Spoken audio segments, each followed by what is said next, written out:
and that actually comes from Arabic. Fil, the same word fil as this, meaning elephant, because the bishop traditionally was to represent elephant units somehow. Similarly, in Russian, the word for bishop is skor, and that also means elephant. Okay. 10-159. Haven't made a huge dent in it, but we're getting there. Okay, gonna do some Chinese now. Nei.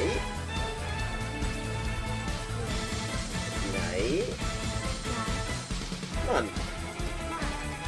Yen. Yo. 5.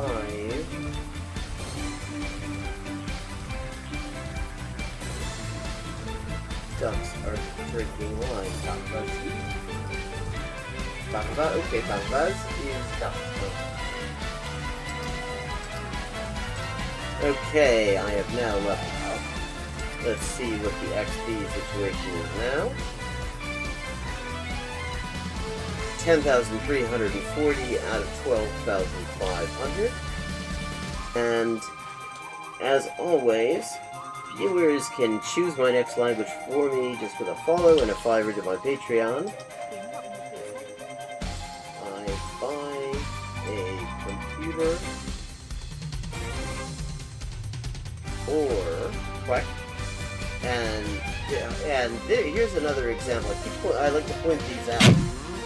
For this word for or, quack sounds vaguely like Hogun and the hok in Hogun in Korean or Waku in Japanese, and that appears it is the exact same Chinese character. Oh, I see. This is Dikhe Ishai Fui, which means do you want food? But yeah, are you hungry? That kind of thing. How are the boys? Cine da boy. Posso Milao. Pote. When is it? Proteine. Utros. Protoculo. In the designated chicken-eating area, obviously. Liv. Monsieur. Livla. Liwe livla.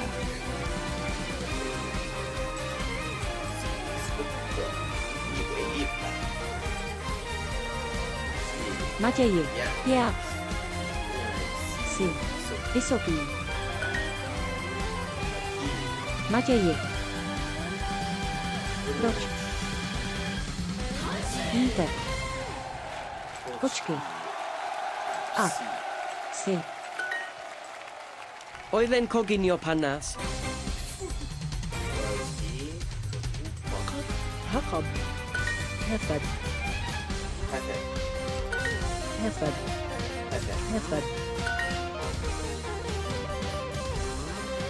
Hefed. Hek. Hek. Hek.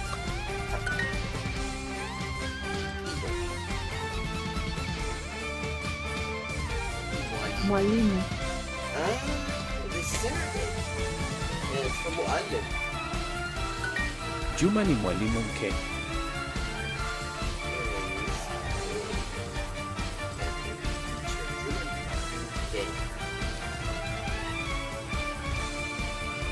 Oh, thanks to cat suns. Meow and the pictures of the fish. They were proud. Sööpä. Pupu. Yrittävät. Huraista. Omena. Are in the city center.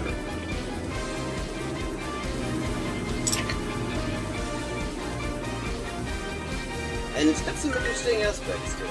여자는 어느 나라에 있습니까? 여자는 어느 나라에 있습니까? 여자는 어느 나라에 있습니까? Countries or living things. 兄の名前は Perfect. Okay, 3 of 4. El hospital. Okay, we've leveled up and it is time to pick another language. Morfar är tröttare än vanligt. Maten är färdig.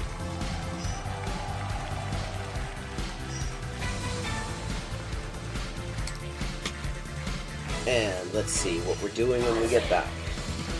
Greek! We're doing Greek when we get back. Ben neredeyse her gün okuldayım.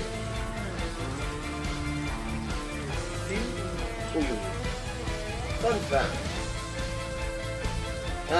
Turkish. Hello, Shakespeare. How you doing? Fun fact, in Spanish, the word for bishop in chess is alfil. And that actually comes from Arabic. Fil. The same word fil as this. Meaning elephant, because the bishop traditionally was to represent elephant units somehow. Similarly, in Russian, the word for bishop is squad, and that also means elephant. Okay. 10-159. Haven't made a huge dent in it, but we're getting there. Okay, gonna do some Chinese now. Night.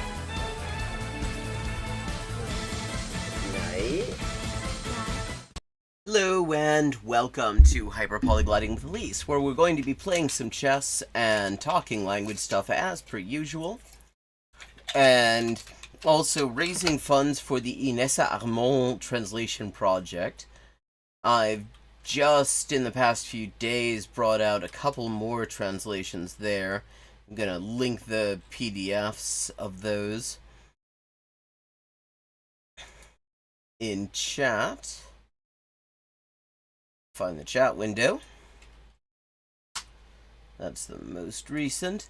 I'm trying to raise $8,500 to cover the translation and editing of all these writings. It's about 68,000, 67,000 words total. And to just cover my expenses and keep me afloat during a complicated time.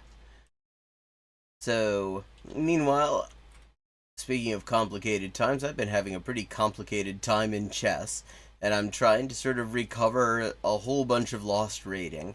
So we're gonna get started on that.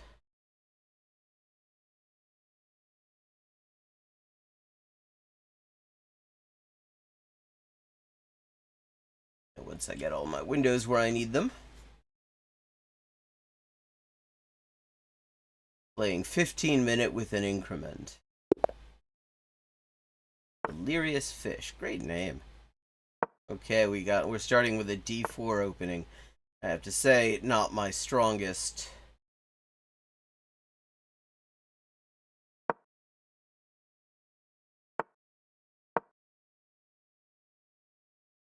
Opening, but I'm gonna see what I can do. I've been occasionally just on and off working on ways to respond to 1D4, like the Pirts and a few other things. There's actually a whole book called Use D1 D6 against everything. I've picked up some ideas from that. This is just trying to play sort of a solid kind of system that doesn't commit to a whole lot.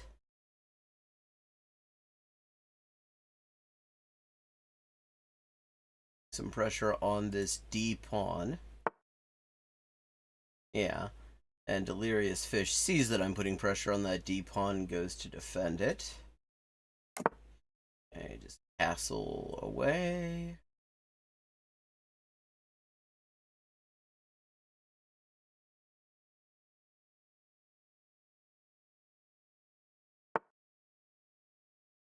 Okay, that sounds like there's an attempt to trade some dark squared bishops here. Now, one option I have here, I mean, one is to just let it happen.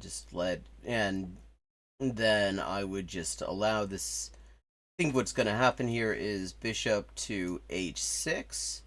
And then I would just let the bishop take back with the king in order to avoid having a queen in an annoying spot on h6.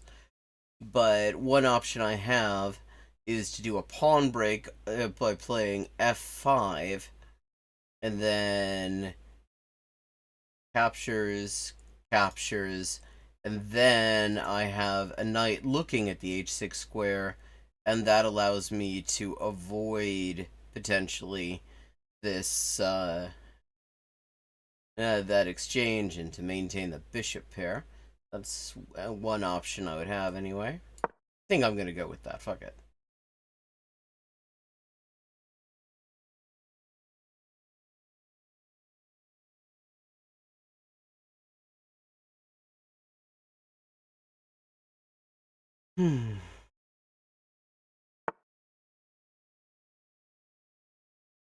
Ah, well.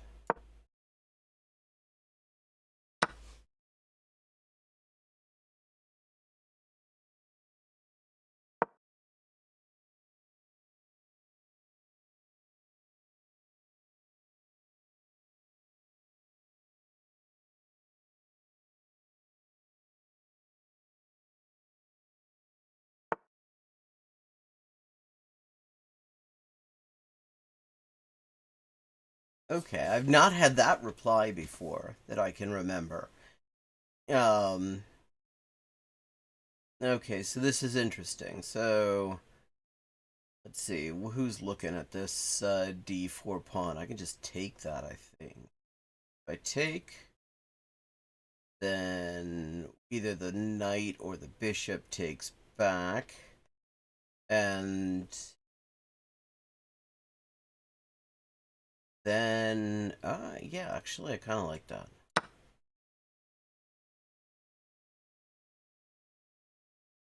Break up these two central pawns, although now it's sort of a Marochi bind kind of configuration. But this pawn, apart from the queen, is not defended for the moment.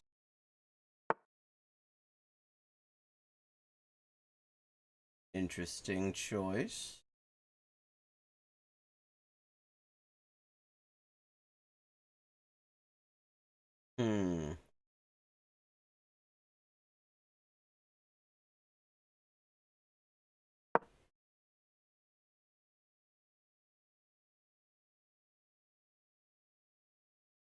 Get a nice central pawn structure if the knight takes there.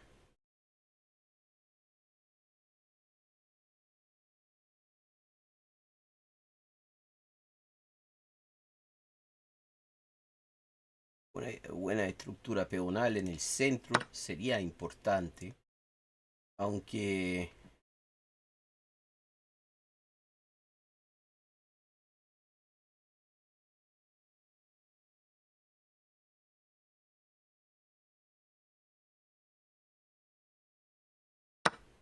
bueno, primero vamos a conseguir la devolución.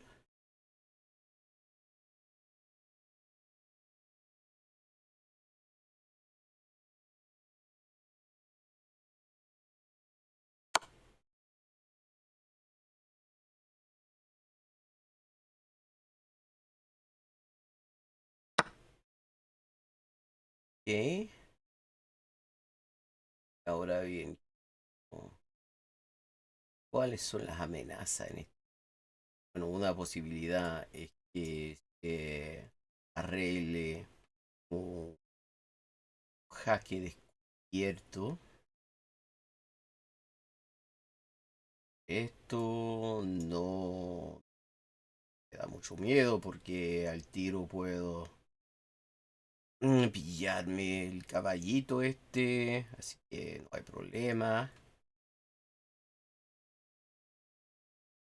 Todavía no se ha procedido al enroque del rey blanco, que me ofrece ciertas posibilidades tal vez. Ah, pero en este momento mi reina se encuentra bloqueada. Pero así, sí.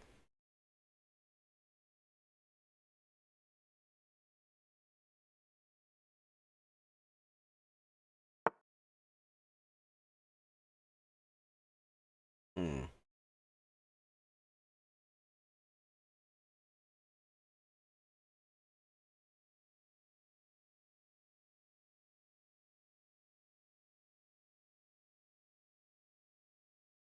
Ahora bien, también tengo que conectar mis torres.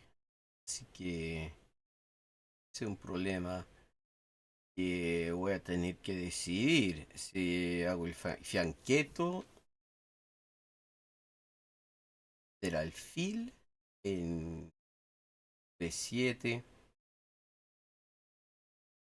O bueno, otra posibilidad sería esto. Entonces, bueno, viene bajando el peón en H3 y yo o me retiro, por ejemplo, hasta E6 o me pillo. Ah, sí. Bueno, si me pillo el caballito ese, entonces no tiene más remedio blanco. En las blancas no tiene más remedio que tomar con el peoncito, porque de lo contrario yo me puedo llevar a la reina, a la dama. Que sí, esto me gusta, porque de esa manera terminaríamos debilitando sensiblemente su estructura peonal. Ah, pero ya pensado en eso, y por lo tanto,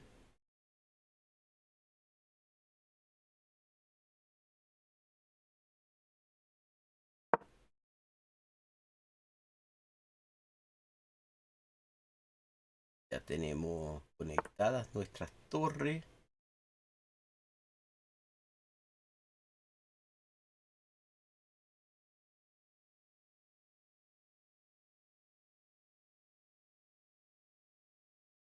Bueno, una posibilidad sería inmovilizar al caballito este con dama de 4, pero entonces se viene bajando a lo mejor este peón. Yo tengo que irme bajando también y la cosa puede ponerse fea.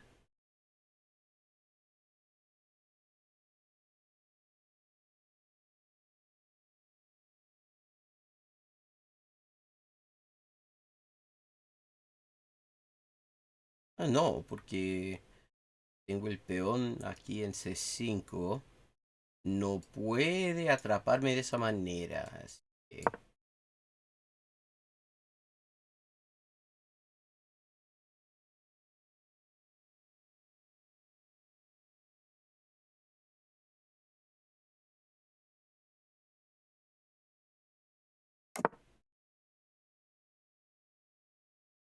pero sí, simplemente buscarse.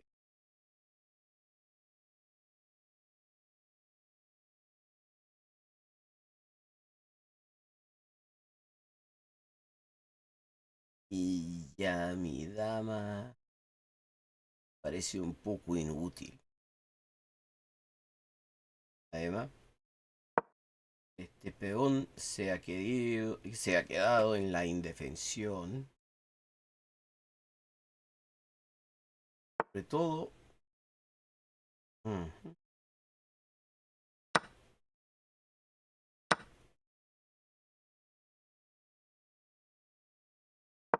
siempre es útil tener una torre en la misma fila que la dama opuesta. Wenn man nicht weiter weiß, dann ist es ja nie schlecht,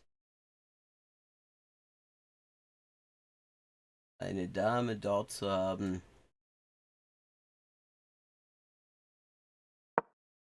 wo sich auch die Gegner, ja, also einen Turm dort zu haben, wo auch wo sich auch die gegnerische Dame befindet. Ja. Ja, das war abzusehen und ja, hier so ein Zangenangriff. Dazu, um dem vorzubeugen, müsste ich erstmal war möglich. Eine wäre einfach den Turm neu zu probieren, das wäre halt. Oder aber, ja, also wenn ich Bauer E5 ziehe, dann können sich diese Bauern miteinander verbinden und so eine Verbindung möchte ich am liebsten vermeiden.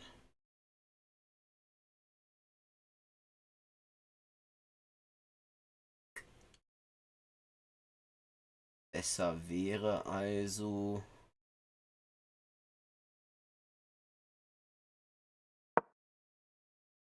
dafür zu sorgen, dass ich gar nicht ist. Shit. Kaum zu glauben, dass ich das. Naja. Unheilbar ist das nicht. Schön ist es aber auch nicht. Unschön, aber man kann ja noch davon kommen.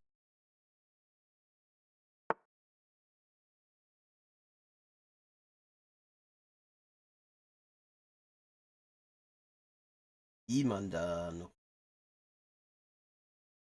Das ist mir, muss das schon sagen, ein bisschen unklar.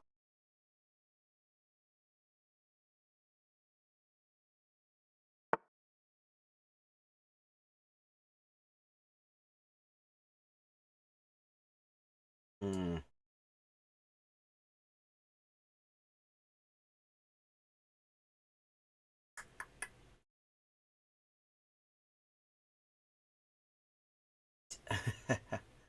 Ja, ja, unschön. 100% unschön. Besser ist, ich vermeide.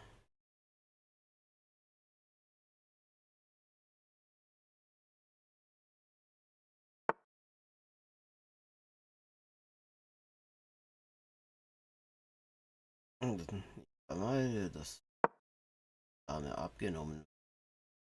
Und solange dieser Bauer auch hier ist,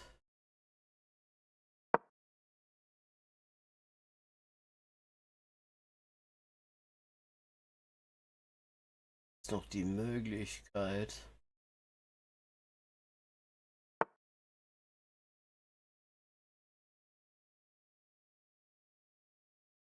Moment. Nee, geht nicht. Geht überhaupt nicht.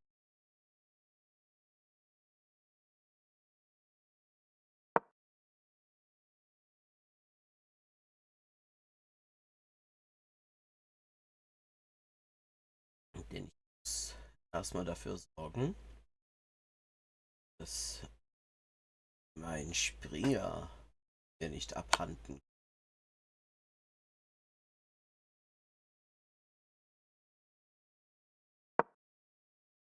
Und jetzt bin ich wirklich im Arsch.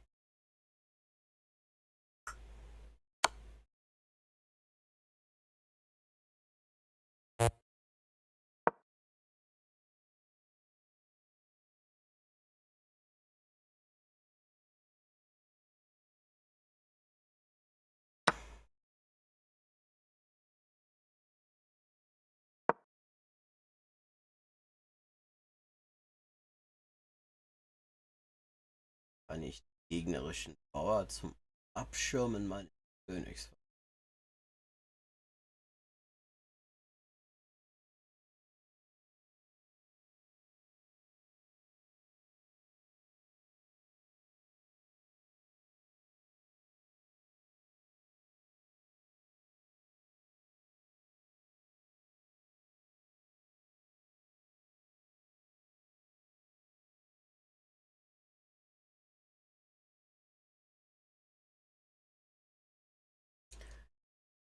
Ah.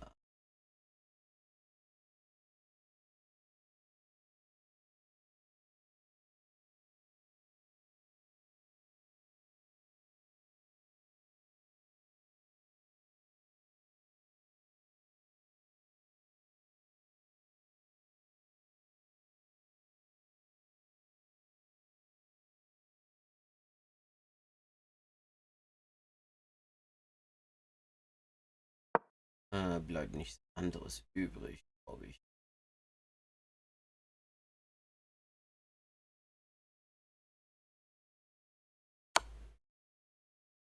Ja, gut.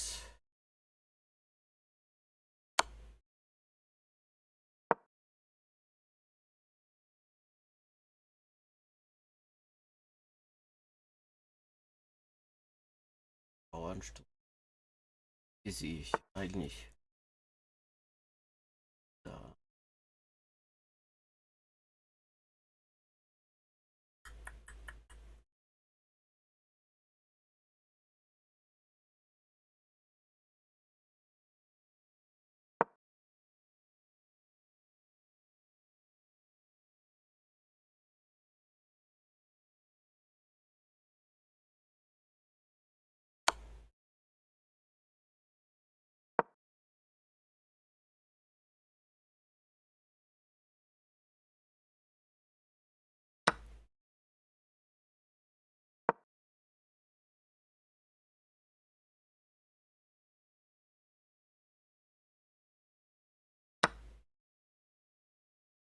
Ah, ja.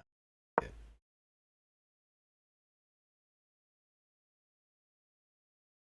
Nimmt sich die Gelegenheit, um eine möglichst günstige Bauernstruktur zu schaffen.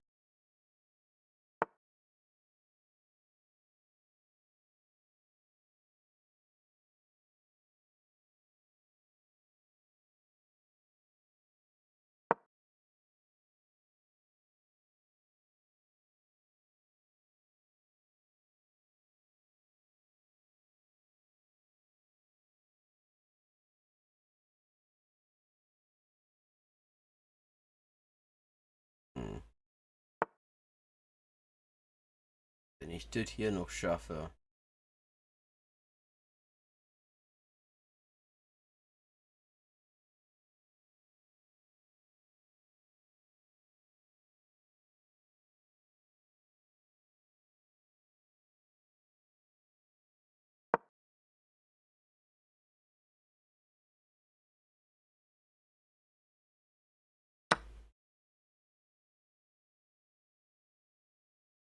Hm. Hm.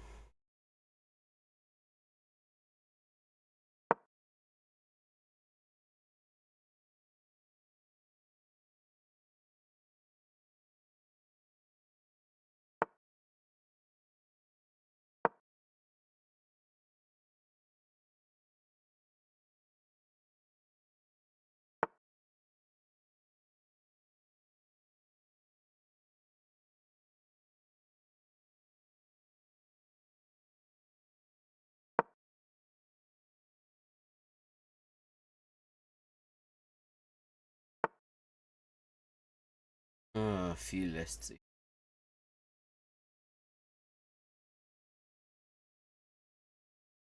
Also, das geht nicht.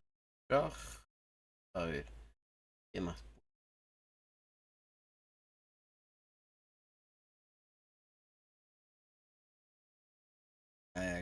una posibilidad de empate.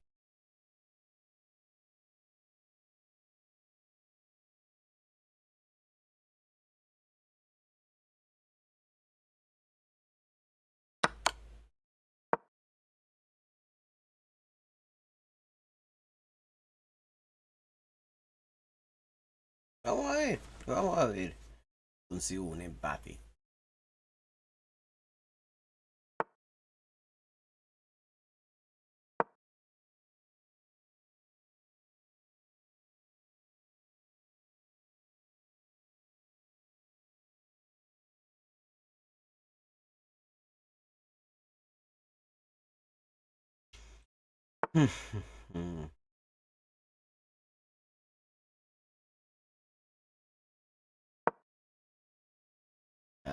Fatelo.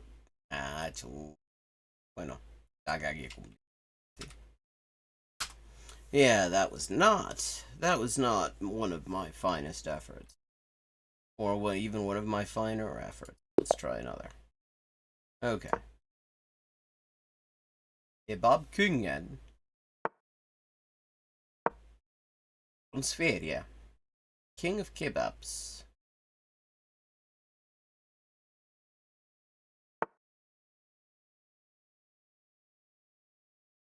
What kind of bullshit opening is this exactly?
What the fuck?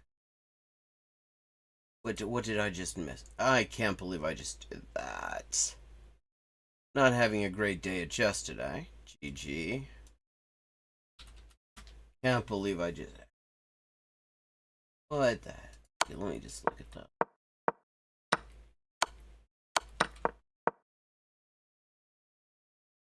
Okay, I think we're going to switch over and do unrated for a bit, actually. Because if I'm going to get my ass kicked, I'm not going to lose rating points on it. I've already lost enough of those. Paniecki. Niederlandevi.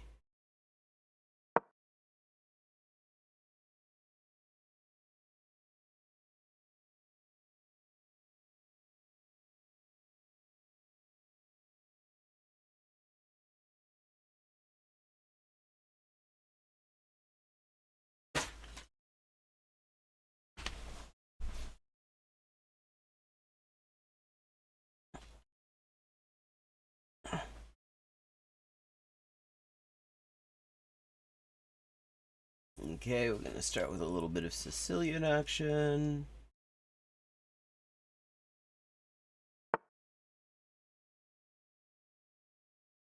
The Alapin. Okay, cool. Alapin it is.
GG. That's a little bit better. Admittedly, I won that one because my opponent blundered a piece and then was about to blunder another piece.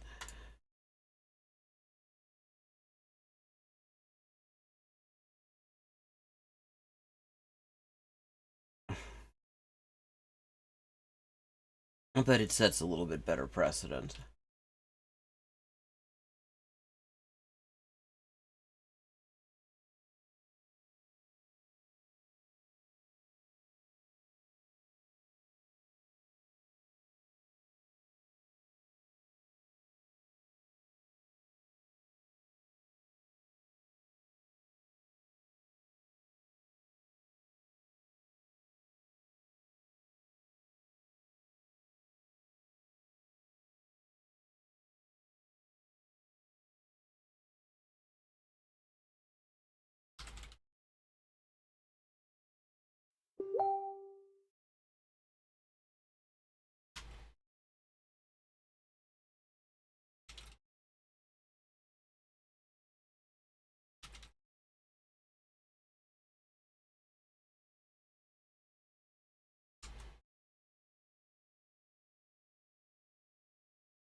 Here we go. Mr. Roms. 542 rated and already resigned.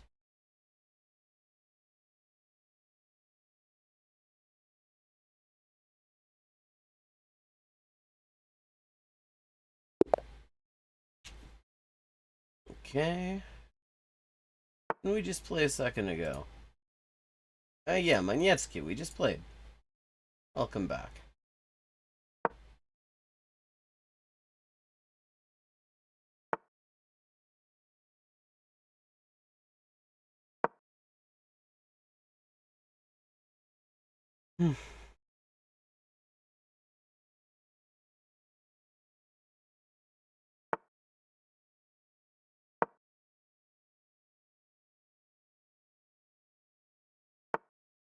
Wonder if we're going to see the same blunder again. We're not. A pity.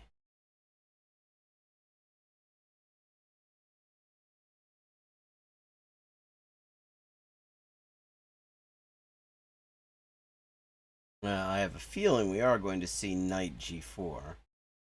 Okay. So the question becomes... Let me see. Do we have time to just castle? Okay, so I go there.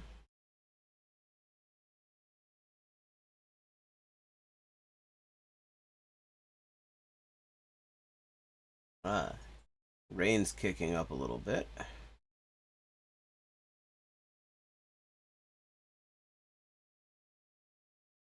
Yeah.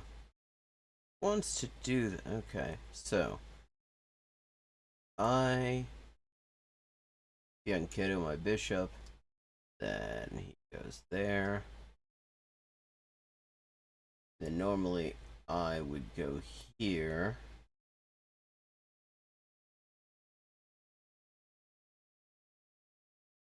At which point he could do his thing. That would be annoying. So I'm gonna do the alternative, which is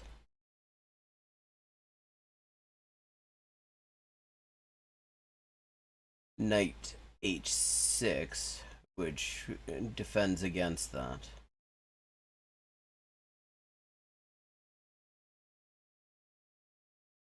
So we'll see. Maybe knight g4 isn't coming. Knight g4 isn't coming. I'm gonna just do this the normal way.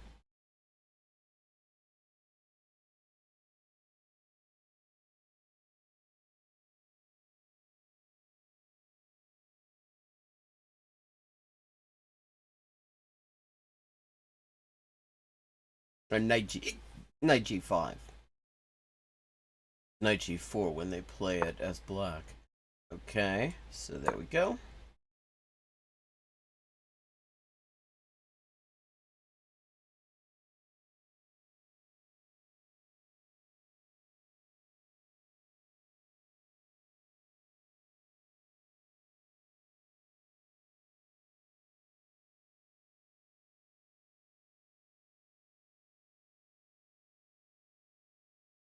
At this point, that's neat.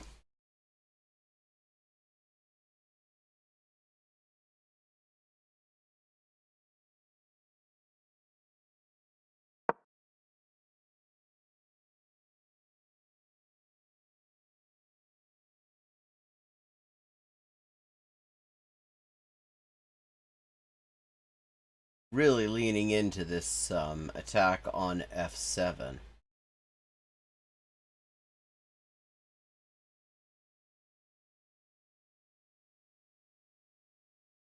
Assuming it doesn't come, I'm just castling at this point.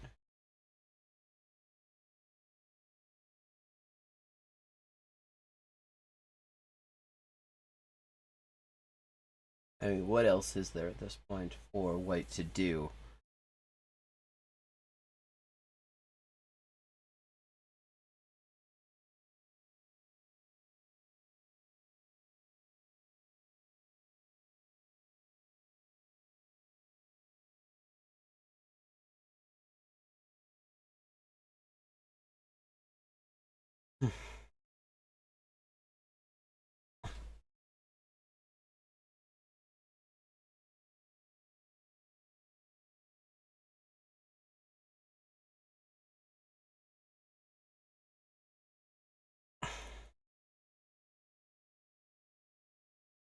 I mean, anything involving bishop to F7 is going to come with check. So, I have to keep that in mind.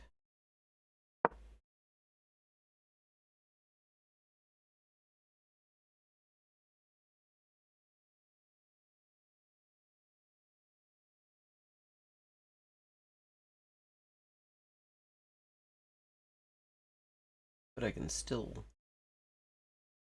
mess around a little bit.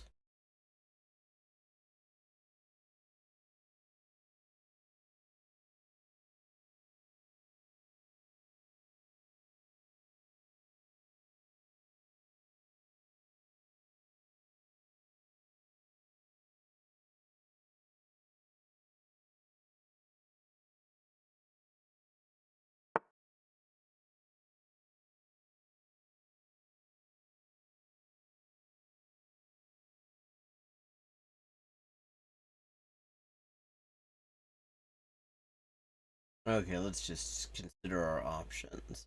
I can take, in which case queen takes here. I can defend.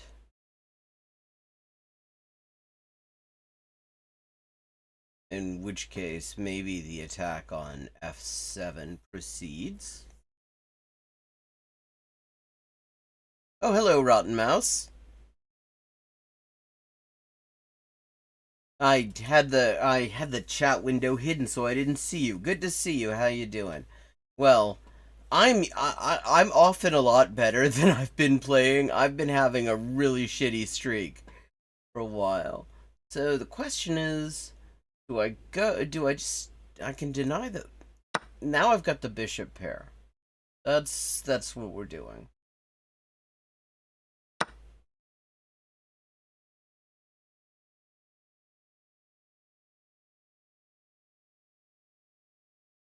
Nah, I want to defend those pawns, so I'm gonna do that too. Defend the pawns, open up some space for that bishop.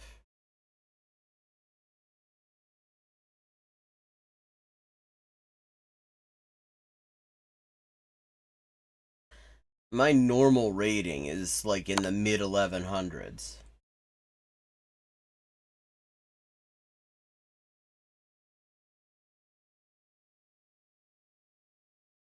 Okay.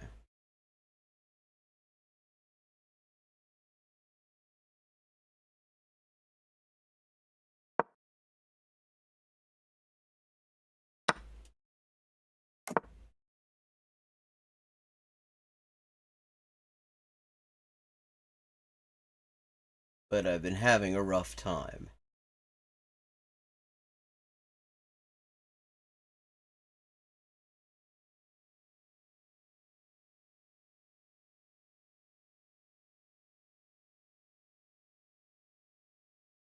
Hey, if you want to send me a challenge, we can play unrated, and also there's some great chess channels on YouTube you can check out that are really good instructional stuff. I like Anna Rudolph in particular.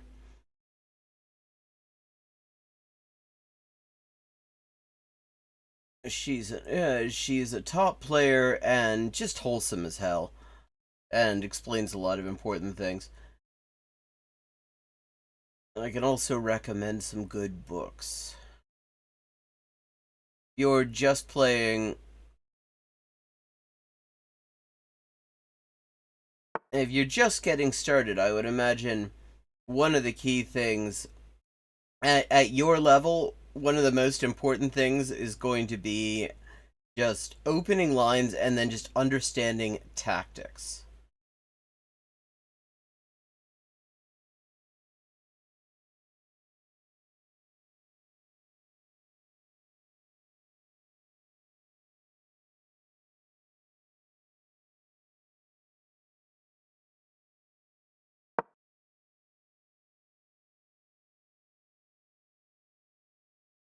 For example, the tactic that's going on here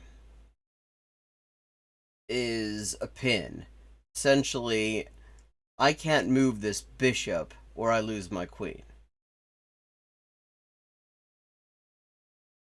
So what I'm trying to do is get rid of the queen so that I can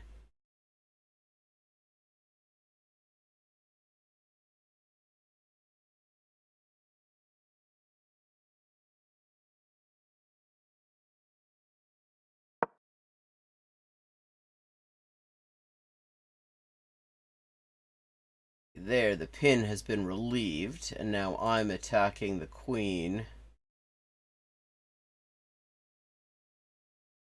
Gonna have to reconsider where that queen goes. Now, white can't go back to where they were before, because now my bishop is no longer where it was, and so I would just take the queen.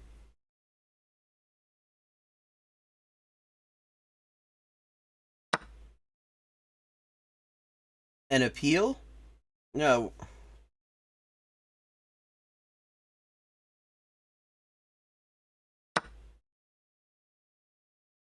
Oh. Well, I hope it goes well.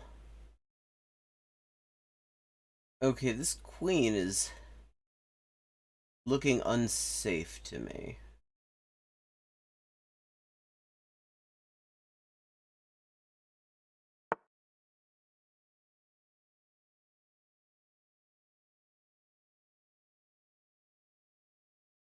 Also, I mean, another good chess channel to check out is Gotham Chess. Definitely knows what he's doing, has great,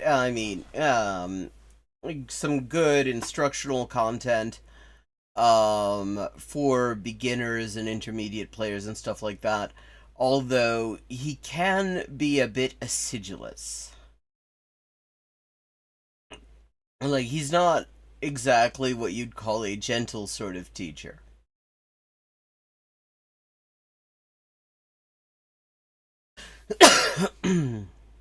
Acidulated, not acidulous.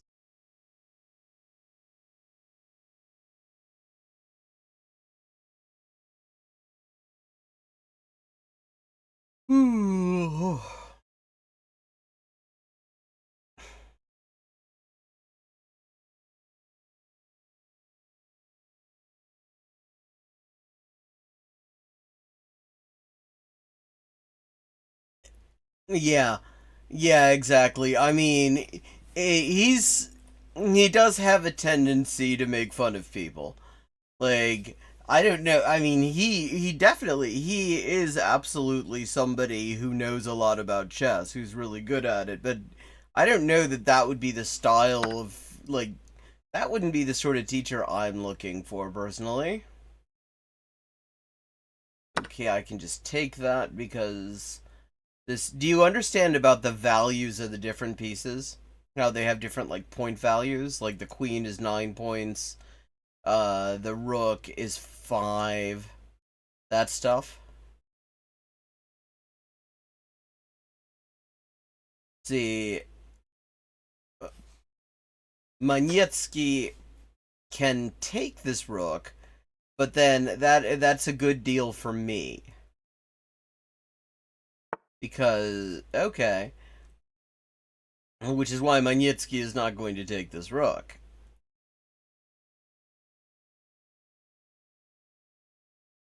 Take the opportunity and double up here.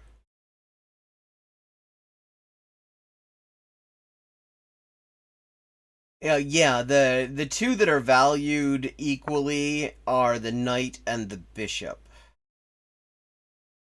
They're both considered 3, although it depends on the position. For example, we have a relatively open position here, so a bishop has something of an edge.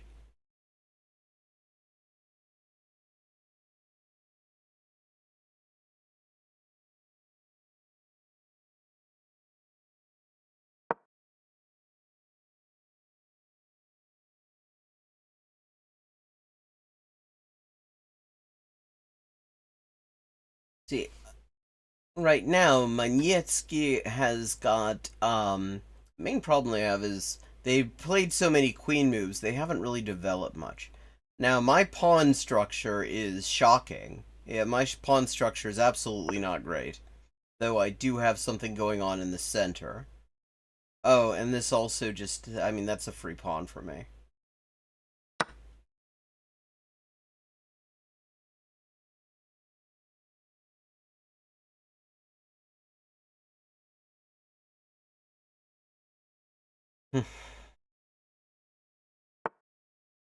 Yeah, that's kind of what I was expecting.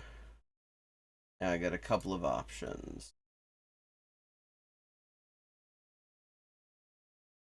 Okay, is there anything dangerous that... Okay, that knight right now is attacking my rook.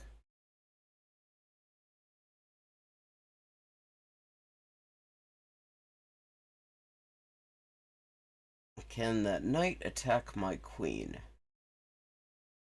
No. No, the knight is... The knight cannot attack my queen, so I'm just going to do this. And no, the rooks aren't forked. There was only one rook being attacked there. Fortunately. I'm going to do... This is what, no, that's... Knights are one of the harder ones to calculate because it's not a straight line. Knights are tricky specifically because of that. So... But this is... Now I'm forcing something to happen here because this queen is now attacked. This queen is also totally undefended. So now the queen has to find a new place to be.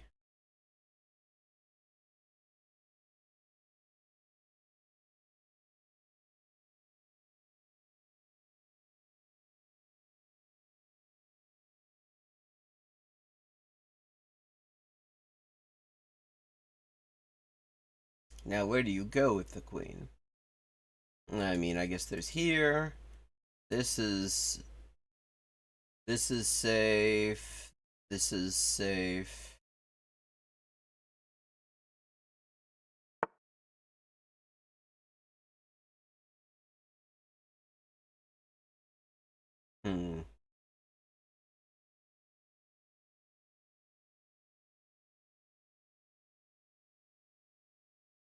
Now, what's happened here, you'll notice, is now there are two pieces, queen and the knight, attacking this pawn.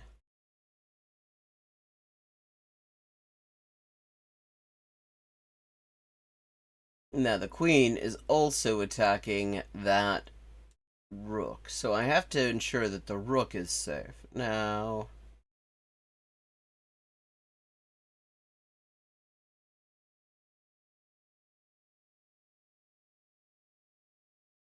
If I move this here,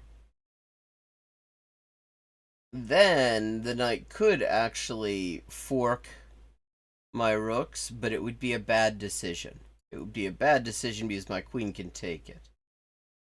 So I think I might invite that. You never know.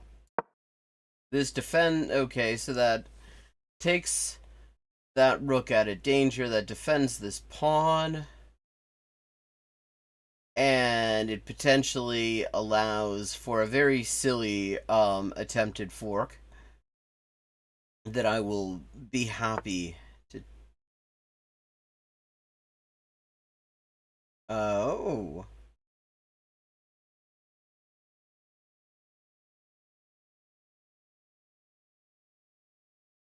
Yeah, now that isn't as silly.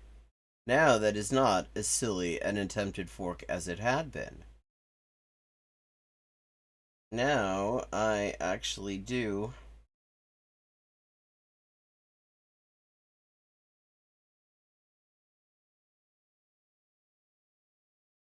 have to give some thought to this. Because now I can't just take with... And now that fork has just become a real issue.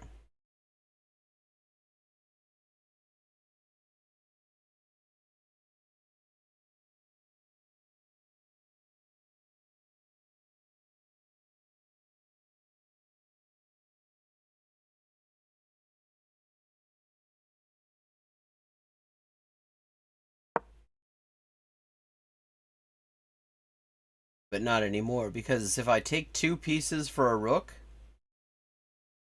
then I've actually done well. And I'm still defending this pawn. That pawn still can't be taken. And I'm defending this pawn.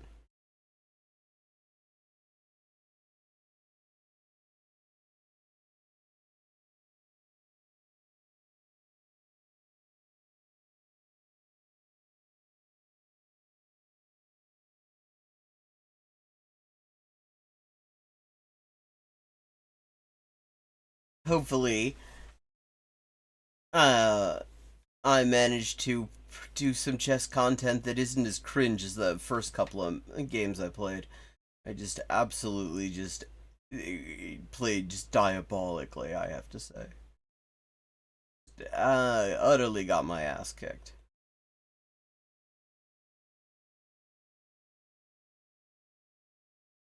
Ideally, I'd like to fix this doubled pawn problem I got here. One way to do that would be... If I go here, then I'm also defending the pawn from below and creating... Oh. You gonna take it anyway, are you? You gonna take my rook now, too?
Okay, so I still have this problem with the pawns. This is kind of a shitty pawn structure I've got going on here. This dark squared bishop needs to be activated somehow.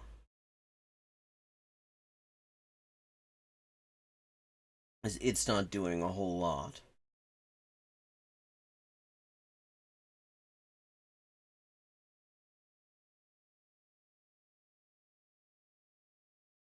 I want to get that onto a better diagonal.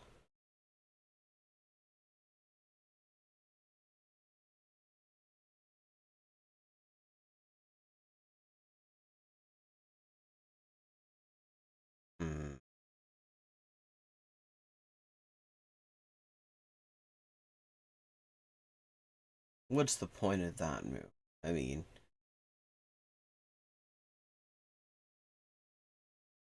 Okay, that could just be about taking my pawn. That's cool.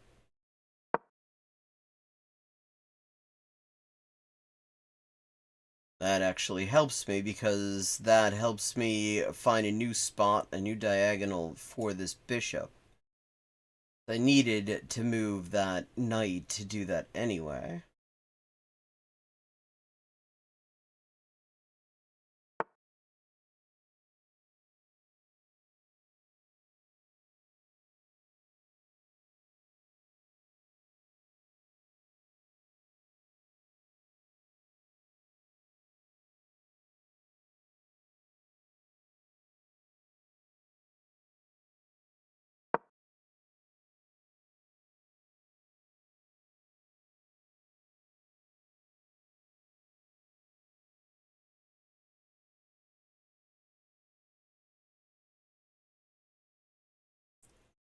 If rook to c8, then we just go here. And then I can get my king out of the way.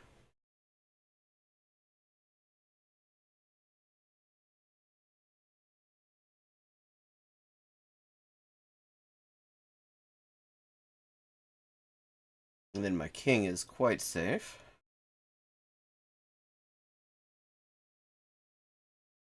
Pawn is still defended by the knight.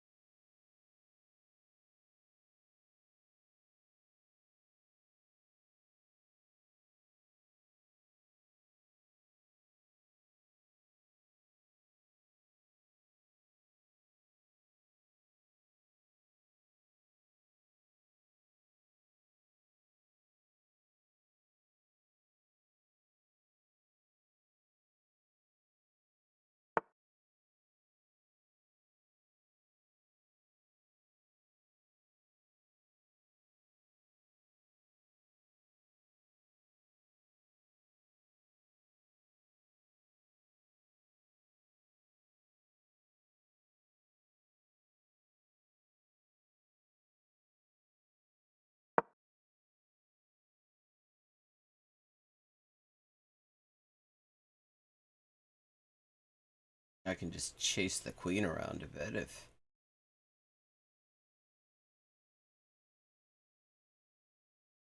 That's the plan.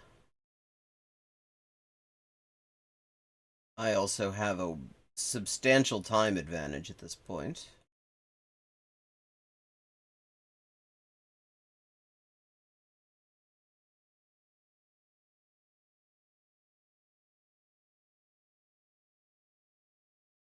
Now, one thing I gotta watch out for... Wait, what? Did you just do that? GG's. Well, I didn't think I had to watch out for that. Okay...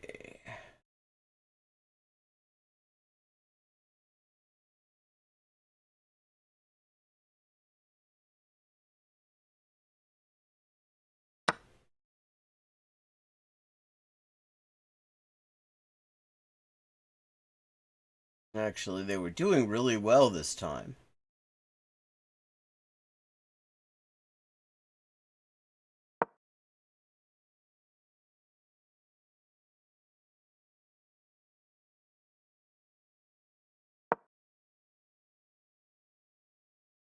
Yeah.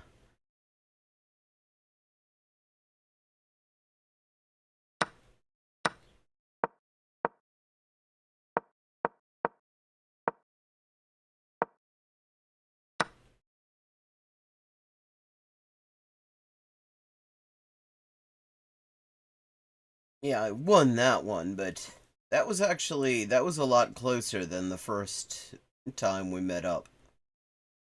Okay, let's go. Let's see, where do we go next?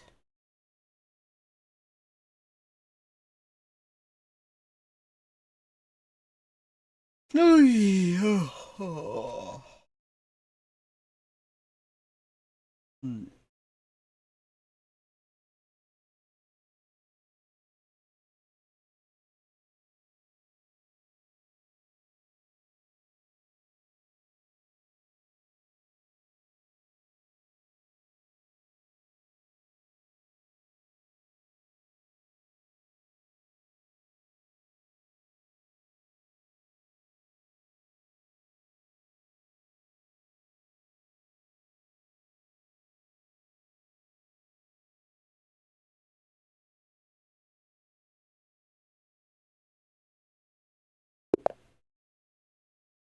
And, okay, with the white pieces, playing as Vincenzo.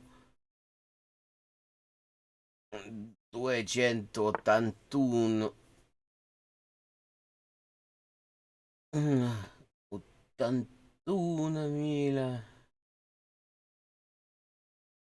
81.975.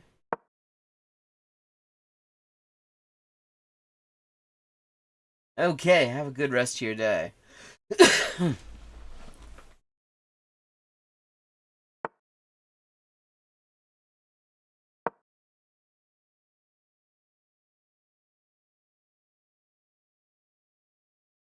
Okay, some sort of Khan thing. Is that what we're going for here?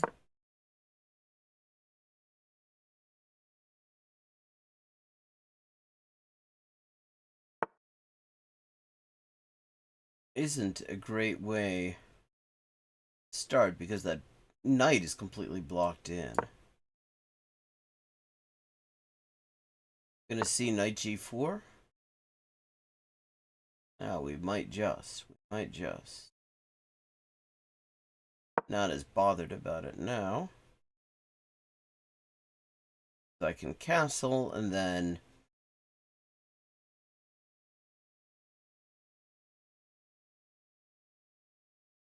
we're good.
Okay.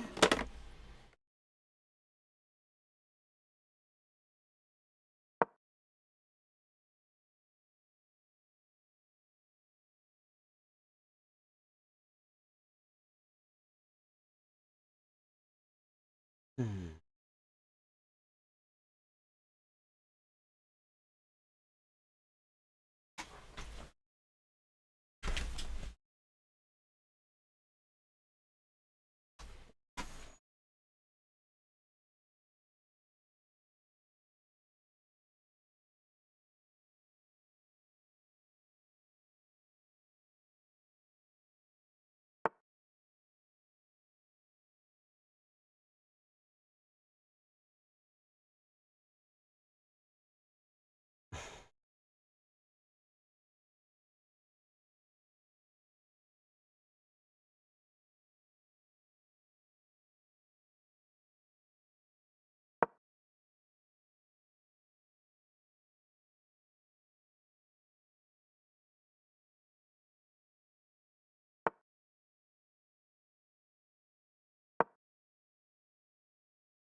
Okay, so that knight is a little bit out of place for the moment, but could be worse. Hmm. Bit of a sleepy sort of day. I think I'm going to go f4. 4. Then take with the pawn, take with the knight. I can then take this pawn.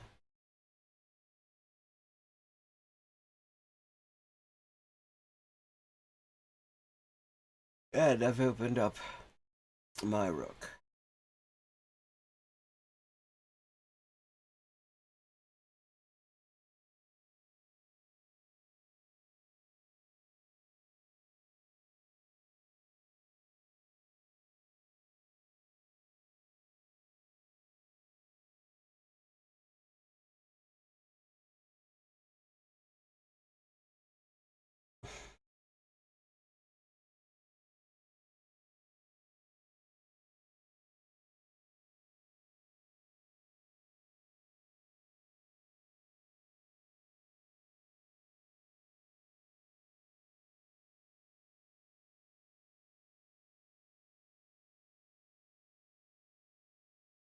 Cosa va a fare Vincenzo?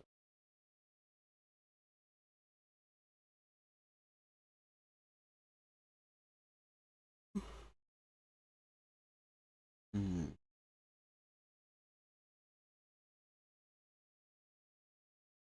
Una possibilità sarebbe di... oppure quella.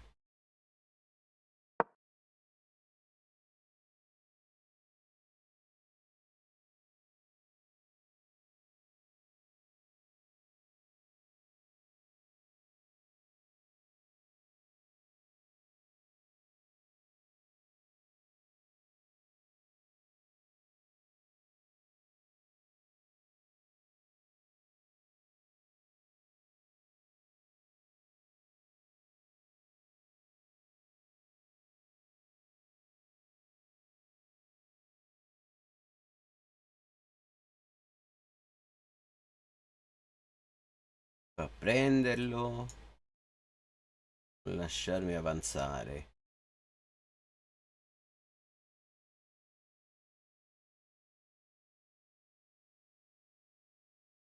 Oh.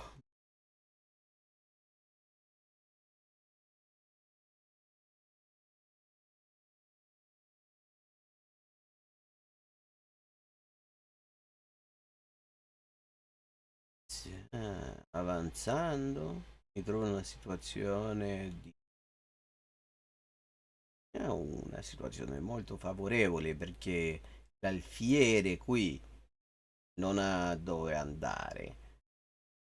Qua viene preso, qua viene preso.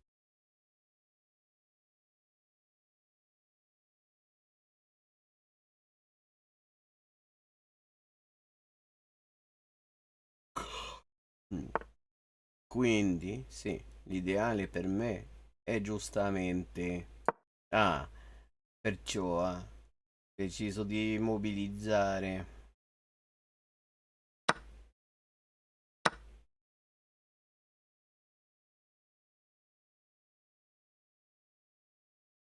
il suo cavallo.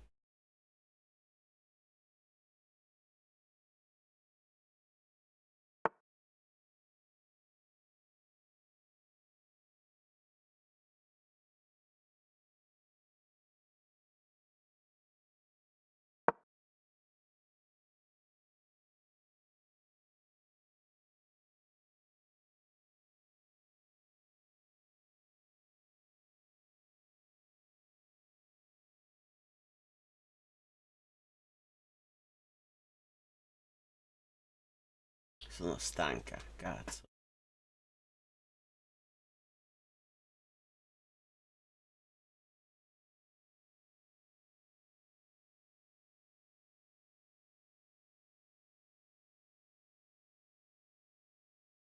Oh,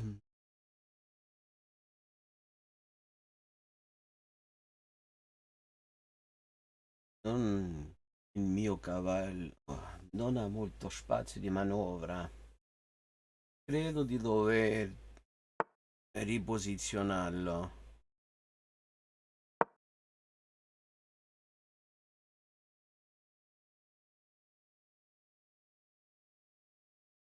Ecco,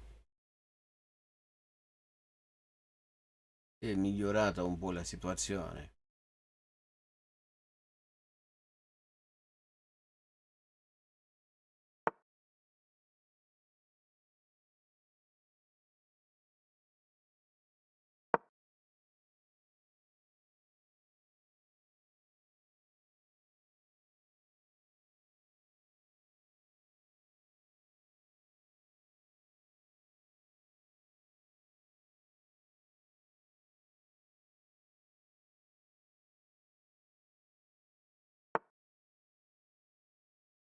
Ecco, dove pensa andare?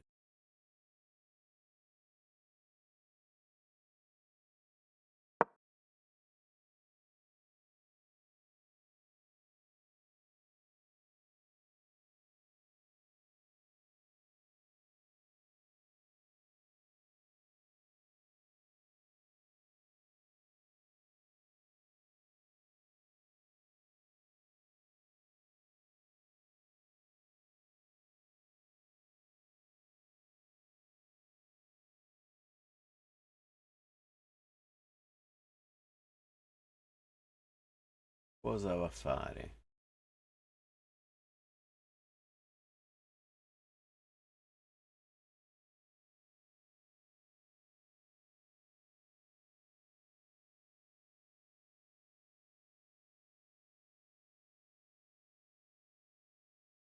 L'unica posizione sicura per questo cavalletto, sì, è quella. Va bene.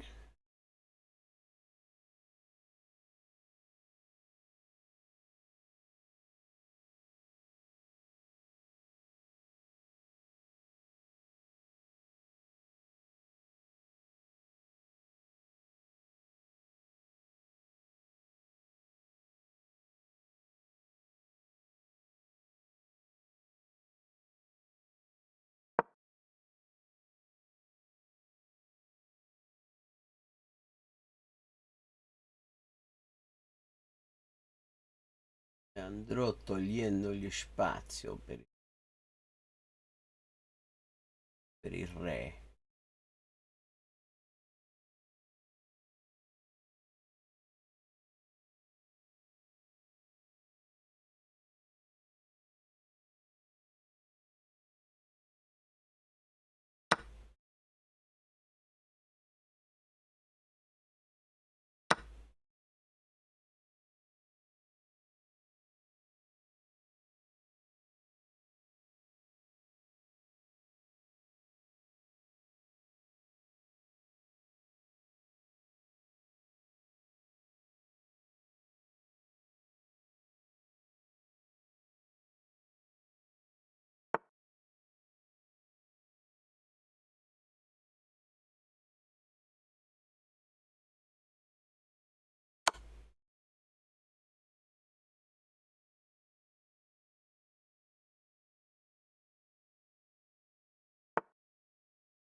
Ok.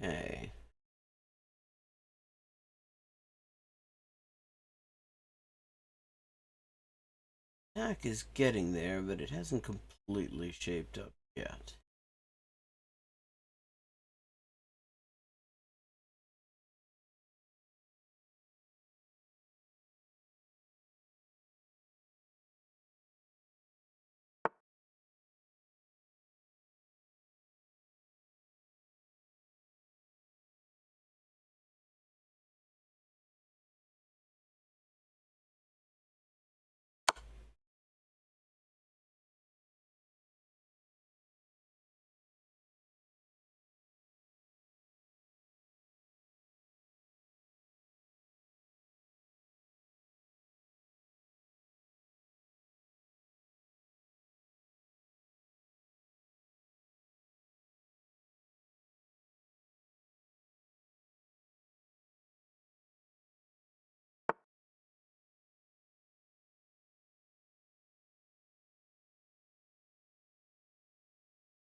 Hmm.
Okay. I think what we're gonna see next is this and rook trade. No.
Okay, so I've got the bishop pair and a rook versus a...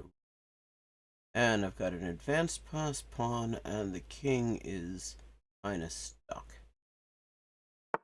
Question becomes... Well, yeah, obviously.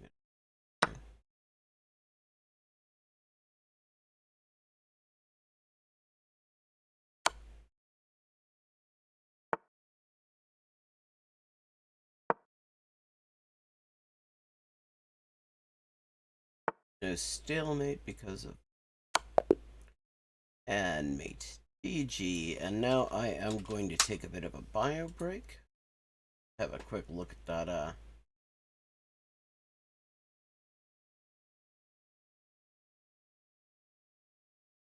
Yeah.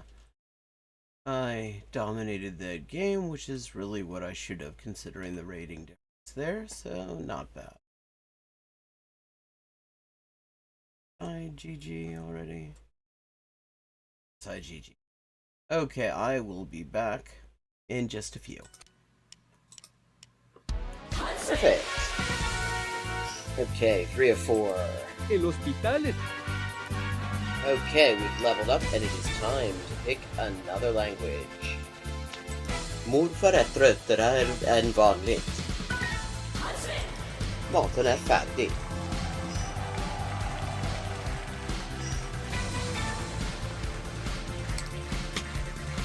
And let's see what we're doing when we get back.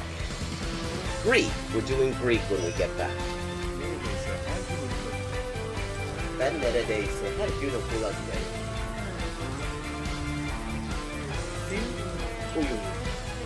Fun fact. Turkish. Hello, Shakespeare. How you doing? Fun fact, in Spanish, the word for bishop in chess is alfil. And that actually comes from Arabic. Fil. The same word fil as this. Meaning elephant, because the bishop traditionally was to represent elephant units somehow. Similarly, in Russian, the word for bishop is squad, and that also means elephant. Okay. 10-159.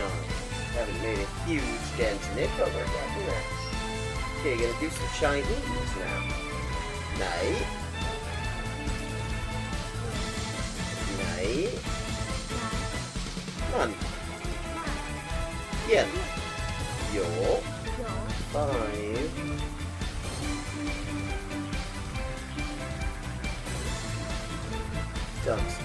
drinking wine. Bambas. Bamba, okay, Bambas is done. Okay, I have now leveled up. Let's see what the XP situation is now. 10,340 out of 12,500. And as always, viewers can choose my next language for me just with a follow and a $5 to my Patreon. I buy a computer or quack. And here's another example. I like to point these out. For this word for or, but sounds vaguely like Hogun and the hok in Hogun in Korean or waku in Japanese, and that's because it is the exact same kind of character. Oh, I see. This is Dikhe Ishai Pui, which means do you want food? But yeah, are you hungry? That kind of thing. How are the boys? Cine da boy. Posso Milao. Pote. When is it? Proteine. Utros. Totopolo. In the designated chicken-eating area, obviously. Liv. Monsieur. See. Livla. Liwe livla.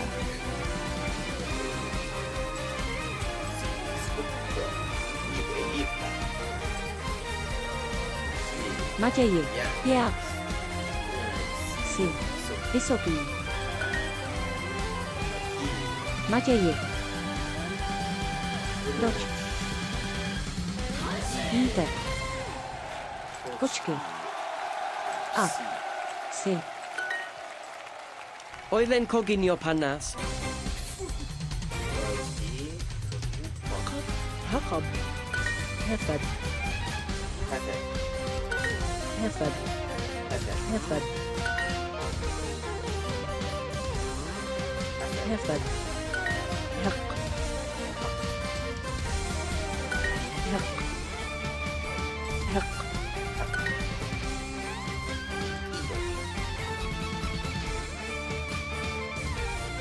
Mwalimu. The center gate. And it's from where I live. Juma ni mwalimu mke.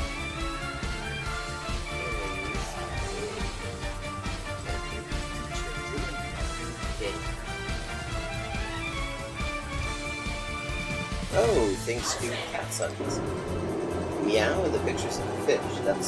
They were proud. Sööpä. Pupu. Yrittävät. Puraista. Omena. Are in the city center.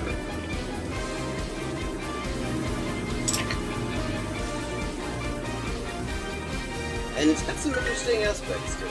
여자는 어느 나라에 있습니까? 여자는 어느 나라에 있습니까? 여자는 어느 나라에 있습니까? Countries or living things. 兄の名前は Perfect.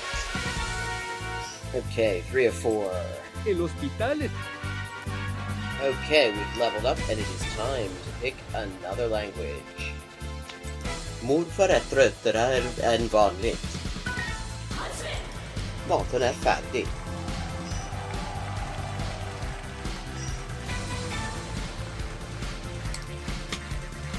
And let's see what we're doing when we get back. Greek. We're doing Greek when we get back. Ben neredeyse her gün okula giderim. uyum. Fun fact. Turkish, hello Shakespeare, how you doing? Fun fact, in Spanish, the word for bishop in chess is alfil, and that actually comes from Arabic. Fil, the same word fil as this, meaning elephant, because the bishop traditionally was to represent elephant units, somehow. Similarly, in Russian, the word for bishop is squab, and that also means elephant. And I'm back, and we're gonna look at some language type videos now. Let's see what we've got to look at.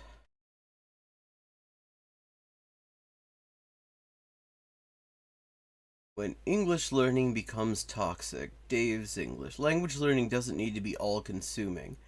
That sounds good. I think we'll check that out. Because I tend to agree, it doesn't have to take over your life. Especially if you're finding it, if you're reaching a point where you actually have to force yourself. This message is just for you. Okay, this is... I'm going to drop the link in chat. The channel's called the Language Confidence Project.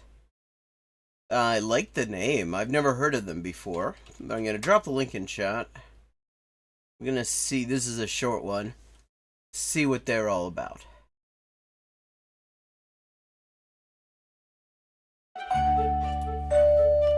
You are good enough.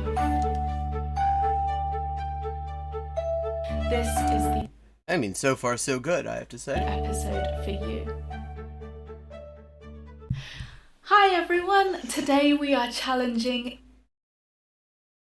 yet another message that the internet keeps sending our way in the language learning world. Okay. I'm very much there for that. I like to challenge those messages as myself. Messages? And that is, I'll go with it. Messages. that true language learning isn't a hobby, it's a lifestyle.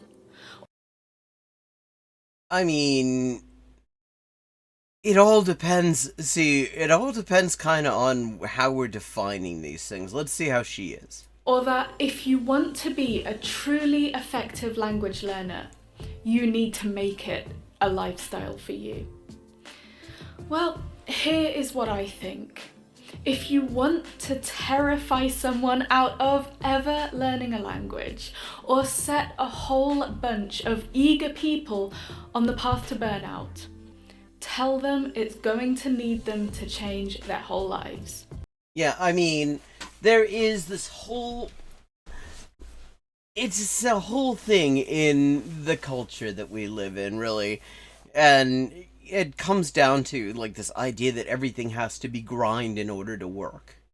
And anyone who's been watching this channel for any amount of time, or who's been listening to people in general who actually know what they're talking about when it comes to language learning, actually grind, particularly when it comes to language learning, is counterproductive. It's not just that it isn't necessary, but actually the more you're having to force yourself into it, the more you're doing it and you're finding you're bored as hell and you don't want to do it and you're just forcing yourself to sort of push through, that actually is not helping. Taking a break, relaxing, I mean, what some people have described as the lazy approach is actually a good approach. The less you have to force yourself to do anything, the better it's going to be, because you need that implicit learning, and for that implicit learning to really set in, you need relaxation. Because language learning can definitely be a lifestyle. If you really wanted to, you could make it the locus of your whole identity. It can be the palace on which you bestow all your time, all your money. It can be the place where you host all your parties and the thing you dream about at night. Yeah, I mean, it can be those things. I would say it definitely not only doesn't have to, but You probably would do better if language learning was a way you experience stuff that you otherwise enjoy. Or Let's see what she says. it could just be like having a shower or brushing your teeth. You do it for a short time, regularly, consistently, and then you get on with the rest of your day. Doesn't need to be who you are. You aren't all about that toothbrushing life. Yeah, now I would say there's a lot of room in between these things. Because the real key with language learning has a lot to do with finding ways to integrate it into things that you actually enjoy anyway. Finding ways to do it where it is not something that you necessarily have to really force yourself to focus on. You know, you watch your favorite shows and you put the subtitles on in your target language, or the dubbing or something like that. You find ways to do the stuff that you actually already want to be doing and experience it, you know, and make the language a part of that. You're going to do better. If you're just like trying to block out time and you say you're going to put in a certain number of hours a week and you're going to do a certain number of exercises and other bullshit that actually for the most part isn't particularly useful, let's just point out, then you're going to burn out. Yeah, and you're not going to get very far. The more you integrate it into just stuff that you would be doing anyway, the better you're going to be. It's just a part of your daily routine and a part of who you are and a part of what you do. They're different journeys, but both are valid. Definitely. And also absolutely. the space that your language occupies in your life right now doesn't need to stay the same. It Definitely can take not. up more or less space. I mean, like, definitely it doesn't have to. I'm not saying definitely. Not disagreeing there. I mean, I think she's absolutely right here. Depending on what the world needs from you right now. It doesn't have to be all or nothing. And, I mean, in this context, passive things are actually also helpful. I mean, even if you have other stuff you want to be doing, or that you need to be doing, and say you put on a television program in your target language in the background and it's just some background noise that you've got going on, you're not focusing on it particularly, that probably still helps. Your brain still is getting some input from that. It probably, you know, there are lots of low effort things you can do that don't require you to focus, don't require you to do anything actively, and are probably, at the very least, they're not doing any harm. What you choose for today doesn't need to be a life plan. Yeah. And what you choose for the next few months also doesn't need to be your entire path. Absolutely. So if you're struggling with feeling like you're not really doing language learning properly, or that you need to make huge changes to your life and routines to make real progress, I would love to recommend that you click on the video that I have just linked below, called You Don't Need to Overhaul Your Life. Okay, I don't see the link. I get it. It must be in the description. But I would tend to agree. I mean, there is this idea that everything has to be hard work in order to be worth anything. And in some areas, there's some truth to that. Like, I mean, if you want to be able to play the piano well, you're going to have to practice a whole lot. You're going to have to do, you know, the fingering exercises and stuff like that. You know, if you want to be able to play cricket well, if you want to be like a good fast bowler or something like that, that's going to be a lot of hard graft. You know, but with languages, with language acquisition, there's a lot of research in this. The grind mindset actually is not good for that. It not only is not necessary, it is not helpful. You actually want to find ways that where it is relaxing, where it is enjoyable, where it is not requiring you to force yourself to do anything, in environments where you're not, where like failure is not a thing really, the more you allow it to be a part of things that you enjoy anyway, and that you can, and in an environment where you're relaxed, where you're not actually forcing yourself to do anything, the better you are likely to do, the better your results are likely to be. I mean, and one absolutely key thing is just to have patience with yourself.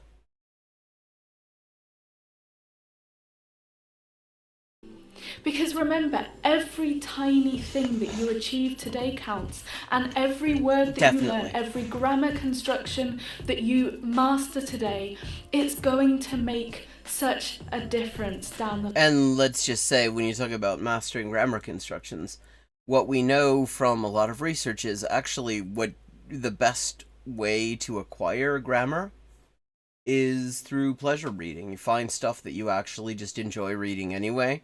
You read that, you pick up a whole lot. Reading is very helpful for these things, because unlike listening, you know, you've got the text right in front of you. It's not going away. It's going to stay there. And you can use that, and you can actually learn a whole lot just by doing that. And the more it is something that you're doing because you enjoy it inherently, the better off you're going to be. The line. It doesn't need to be super quick. It doesn't need to be super efficient. It can just be what works for you right now. And the thing is, what a lot of people have this idea of, like, in language learning, that if it's going to be efficient, it's probably going to be a lot of slog. It's going to be a lot of memorizing, and you got to learn 100 vocabulary words in a month or whatever. And that's nonsense. The efficient way with language learning is the relaxing way. There are decades of studies on it. The more you can do it in a relaxed environment where you are doing things that you enjoy inherently, you know, that are compelling to you quite independently of the language, the better off you're going to be. In your life space with your personality. Don't add pressure where it doesn't need to be, language learners. You can do this, and you can enjoy this. In fact, I mean, here's the thing. It's not even a contradiction. The more you are just inherently enjoying the stuff you're doing related to your target language, the more you are going to be acquiring of your target language. The more pressure you put on yourself, the more stress, the worse you're going to do. Stress is toxic to language acquisition. So you look for the low stress approach. You look for the chilled out approach where it is just stuff you like in the language you're interested in, and you do it for as long as you feel like doing it, and the minute you start to feel like you're forcing and you're getting nothing out of it, and you're bored or something like that, you go and do something else. And then you come back to it. Have later a on. Wonderful day, and I will see you tomorrow. Okay. Okay, I like her. I like what she has to say. I'm going to give her a subscribe, definitely. And I'm curious what else she talks about on here.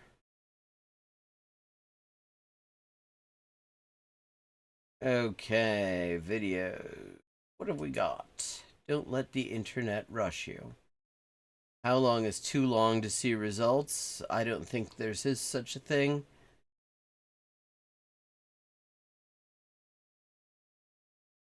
Okay, I mean...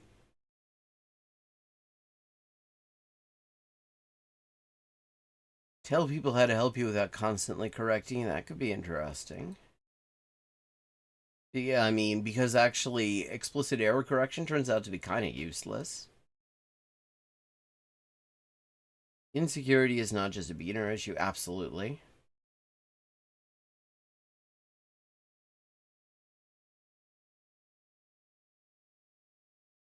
Overwhelmed by language resources. A lot of them suck. A lot of language resources just suck. They're based on models that just don't work, that are not empirically founded.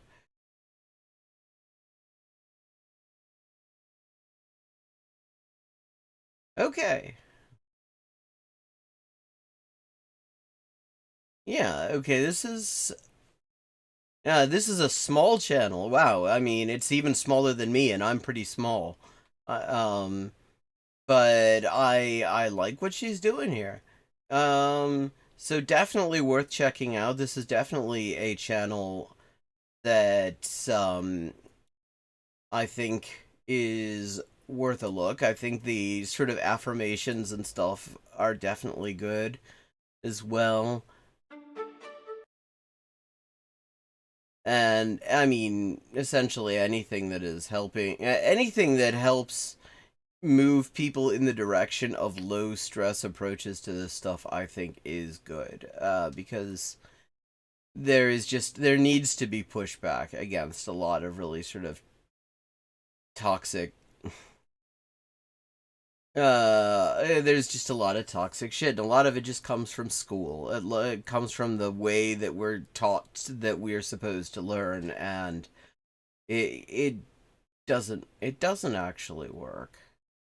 None of that actually works. Let me see.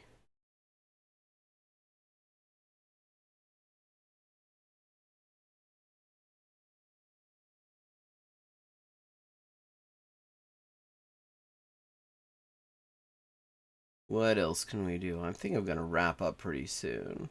But, ¿qué no hablas inglés después de estudiar 15 años en la escuela?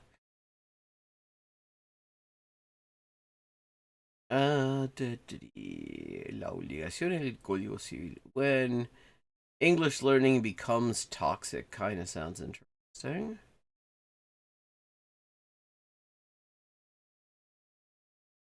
Okay, let's check this out. Let's see what we're talking about with toxic language learning. This is from Dave's English. Never heard of Dave's English. This is just something that came up. Cynical when it comes to every little itsy bitsy mistake that somebody makes in English, that like when they make a joke video, you have to act like it's real? Come on. Hello everyone. In this video, I'm going to do something that I have been wanting to do for a long time, and that is talk about both how lingua marina and English for Everyone is kind of killing. I've never heard of either of them, but I guess we're going to find out some things. At least we're going to find out Dave's perspective on this, and I mean, this will be interesting. I mean, either this is a good, I mean, what I try to do here is I'm kind of trying to give opinions on these resources and use them to play off as a way of giving me something to talk about on the subject of languages and language learning. So, one way or another, I think this will be interesting. The online English learning world. Now, I know in the past that I said really good things about English for Everyone. In fact, I think I said that they did a stupendous job when it came to error correction when it comes to lingua marina. But I'm going to track. I'm going to kind of. I'll already say, as I just said. I mean, we have a lot of research on error correction. See, one of the things you have to know, the reason that a lot of teachers will annoy you with error correction, and why a lot of people have the idea that error correction is going to help them, is there's this notion of fossilization. They tell you about this when they teach you to teach languages. If you get in there and you sort out that grammar error that they're making, that's going to fossilize. They're going to be doing it for all of eternity. It's crap. It's not true. That's not how it works. There's empirical research, quite a lot of it, that's not how any of that works. People are constantly making these sorts of adjustments, and they're making those adjustments on their own, often as a result of being exposed to the language more and more, and just using it and being around it. We're doing it all the time. In native languages, target languages, whatever. People are just these kind of adjustments are constantly happening. None of this is static. None of this stuff gets fossilized. Getting explicitly corrected while speaking does no real good for the most part, and potentially does harm because the flow is important. The confidence that you get to just speak extemporaneously is important. The other stuff can actually wait and will correct itself over time. You'll just, you'll gradually notice things. You'll listen to like native speakers talking and realize, oh, I've been saying that very differently. It sounds like maybe I'm saying it wrong. And maybe you ask someone and say, okay, I've been saying it this way. I heard people saying it this way. Is that because they're saying it the right way and I'm not? Or are we saying two different things? And somebody will say, oh, no, here's what's going on. And you learn and you correct yourself naturally. You make these adjustments naturally. So like jumping in there and making these sorts of corrections it's just annoying, actually. Back a little bit on that. Yes, I'm going to admit that I was wrong when I made that statement about English for everyone. That's how we learn as people. We find out information. We determine if it's right or wrong. When we get new information that then changes our mind, we accept that information. That's how we grow. That's how we learn. That's how we understand things. Now, when I made a video... let me just give you an example of, error correction as it works in reality. There's a word... See, in Japanese, one of the things that is complicated is that you have multiple writing systems, including Chinese characters. And those Chinese characters have multiple readings. And it's not always clear what the reading is going to be. Sometimes you can guess pretty accurately. There are general rules you can follow and guess pretty accurately, but they're not always right. And so there is a term that refers to like the contents, the inside of a thing. And it is written with the characters naka and mi, but together. But since two kanji together often are pronounced using the onyomi, the Chinese-based reading, I had assumed, and I'd never heard anyone say it. I'd only ever read the word. I'd assumed it was chushin. And for like 10, 15 years, I thought it was chushin. Because I only ever heard it, I'd never heard it spoken. I'd only ever seen it in writing. And then I happened to I was reading a Japanese Kindle book, I forget which one, but I held down my finger on the word just accidentally. And, the Japanese dictionary picks up, pops up. And I see, oh, it's nakami. Nakami, kunyomi, not onyomi. And so now I know it's nakami. No one never needed to correct me explicitly or anything like that. It didn't fossilize, even though this was something that I had gone 15 years probably without ever having, actually longer than that. No, wait a second, Kindle. I'm guessing it would have been since the 1990s. So we're talking like 20, 30 years I had gone without having anyone correct me and assuming all this time that it was pronounced chushin rather than nakami. And now I know it's nakami, and so I say nakami. Nothing fossilized. It does that because that's not a thing. That is just, it's some crap that somebody came up with to justify being annoying to language learners. Weeks ago, or maybe a month or two ago, I did a video about how we could learn from Lingua Marina when it comes to learning English as a non-native speaker, whereas native speakers don't have this understanding when it comes to English. And people in my comments said, why are you talking about Lingua Marina in a positive way? I hate to tell you this, people, but I'm not on Lingua Marina's side. And I will note again, never heard of any of these people, never heard of him, never heard of Lingua Marina, never heard of English for Everyone. I'm on nobody's side here. I literally do not know even what the sides are. I will, however, say one of the things, and I want to say this to people who might be showing up here as, when they look at the VOD. who are learning English as a foreign language. One of the things about English teachers, and maybe you've already noticed this, is a lot of the people who teach English have never actually learned another language. Not, successfully. A lot of the people who teach English professionally, English is the only language they're conversant in. And you can tell it reflects on the way they teach, because they have not had the perspective of successfully learning a thing. Successfully learning another language, so they don't know what worked for them. Now, I'm not saying anything. I don't know about Lingua Marina. I don't know about Dave. I don't know about English for Everyone, and maybe they all speak a whole bunch of languages. I don't know. This is just a general statement. And it's a thing to notice, because a lot of the time you get a lot of bad methodological advice from people who teach English, but have never actually had the experience of learning, a second or a third language or whatever. Not on the English for Everyone side.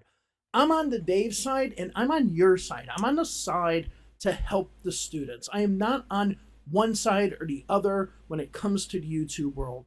When I see good things, I will say they're good. If I see something bad, I will say they're bad. That's what I will do when it comes to these types of situations when we talk about YouTube videos providing English language advice. So for those of you who say, hey, you're taking this person's side or that person's side, no, I'm just calling it as it is. I'm not taking anyone's side. I'm going to skip ahead a little bit because I don't know what the hell any of this is about. So I'm going to talk about them both today, but this video is going to be a little bit more about English for Everyone.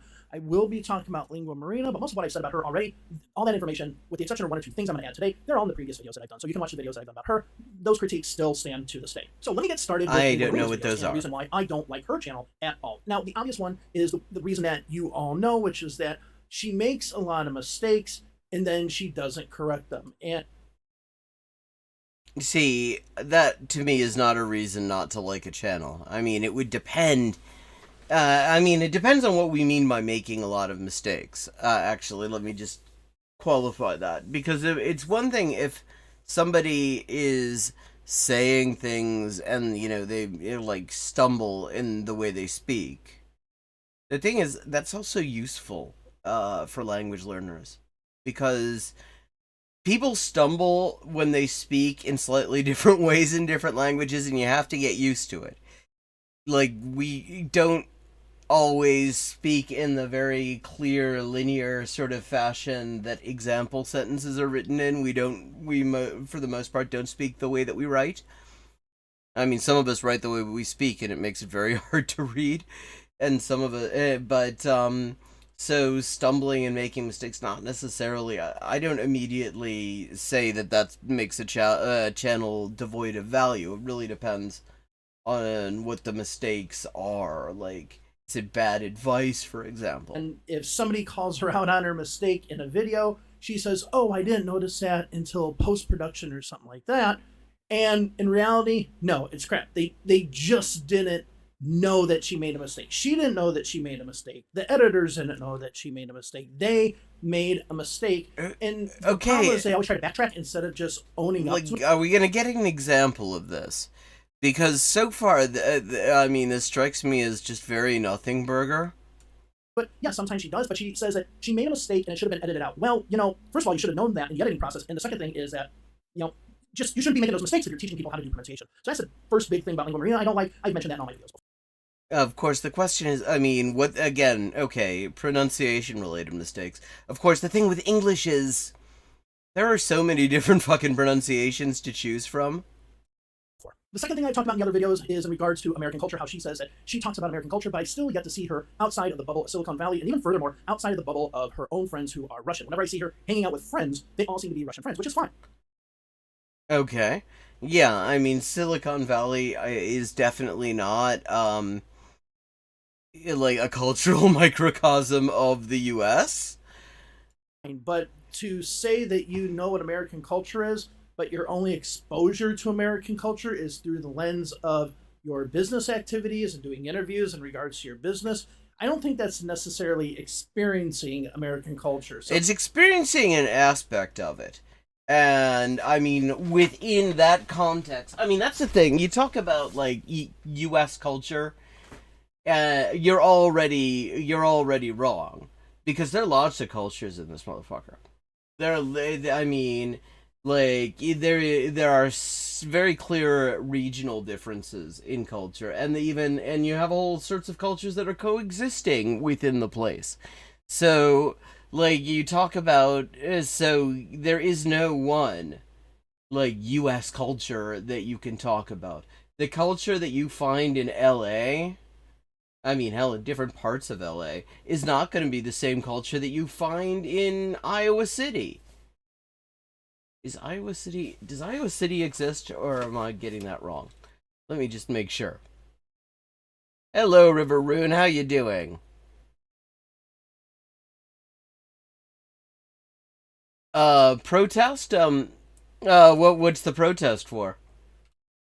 Iowa City. Does that exist? Yes, Iowa City exists. Good. Yeah, I mean, the culture you find in Iowa City, that's not going to be the culture you find in, like, I don't know, fucking Miami or something like that. So, like, within that context, everybody who lives in the U.S., whether they're from there or from someplace else, they're going to be getting a different take on the culture, because you find different versions of it everywhere you go. In this case, I called her out a lot on that, and I'm still gonna, because I do think that she lives in a Silicon Valley bubble, that bubble is a far cry from the reality of the rest of the United States. I mean, yeah, Silicon Valley definitely is probably more of a bubble than other places, because it is full of rich, like, tech dudes and everything, and yeah, they have their own culture, and I have to say, not a fan. And as a matter of fact, a lot of people do talk about how San Francisco, in and of itself, is kind of this bubble that's out of touch with reality when it comes to American, just life in America. Well, like, and what do they mean by that, though? Because, I mean, obviously there is life. San Francisco is in the U.S., the last I checked. So life in San Francisco is life within the U.S. But, of course, most people in the US and indeed in the world could not afford to live in San Francisco. People are just totally priced out of it. So, like, what reality of life in San Francisco are we talking about? I mean, again, like, I don't think you can really just say one way or another. I'm not saying, I mean, he has a point here. I'm not saying he doesn't have a point, but I think you can. This is a more general thing. This is a country of region. It's a big fucking country with a whole lot of different cultures in it. So, there isn't just one. America in general. So I'm going to still critique her on that, but I've already talked about that in previous videos as well. The third thing, and this actually came up today and I didn't think about it, is that there was somebody on my channel who put a comment about Lingua Marina on the channel, and what they said was that she is an inspiration to people who are entrepreneurs or business people or whatnot. But then I thought, you know what? She's making money off of making mistakes and off of saying she knows English with all these mistakes. She's making money off of that. Like, I mean, see, this already, I mean, I don't know anything about Lingua Marina. I didn't know she existed until you started talking about her. But, I mean, people make mistakes. I don't, like, think that somebody's stuff ceases to have value, language-related stuff, if they make mistakes. People do that. I mean, like, native speakers do it all the time. You find plenty of people, like, misusing words and shit like that, not knowing how to pronounce something because they've only ever seen it from reading. These are things that happen a lot. I don't automatically feel that is problematic. I feel like obsessing too much over that is itself potentially problematic. And selling it to people who are unknowing of the mistakes that she makes, and then she makes a lot of money. Again, I still don't know if she's been accepted to the University of Florida or Johns Hopkins University. She has not provided any documentation, as far as I've seen, of an acceptance letter or anything like that, and yet she is selling courses about how to get into universities here in the United States. Okay. Yeah, I mean, that's a different story. I mean, if somebody's selling courses on how to get into universities in the US and they've never done that, I mean, I can see ways that you could do that legitimately.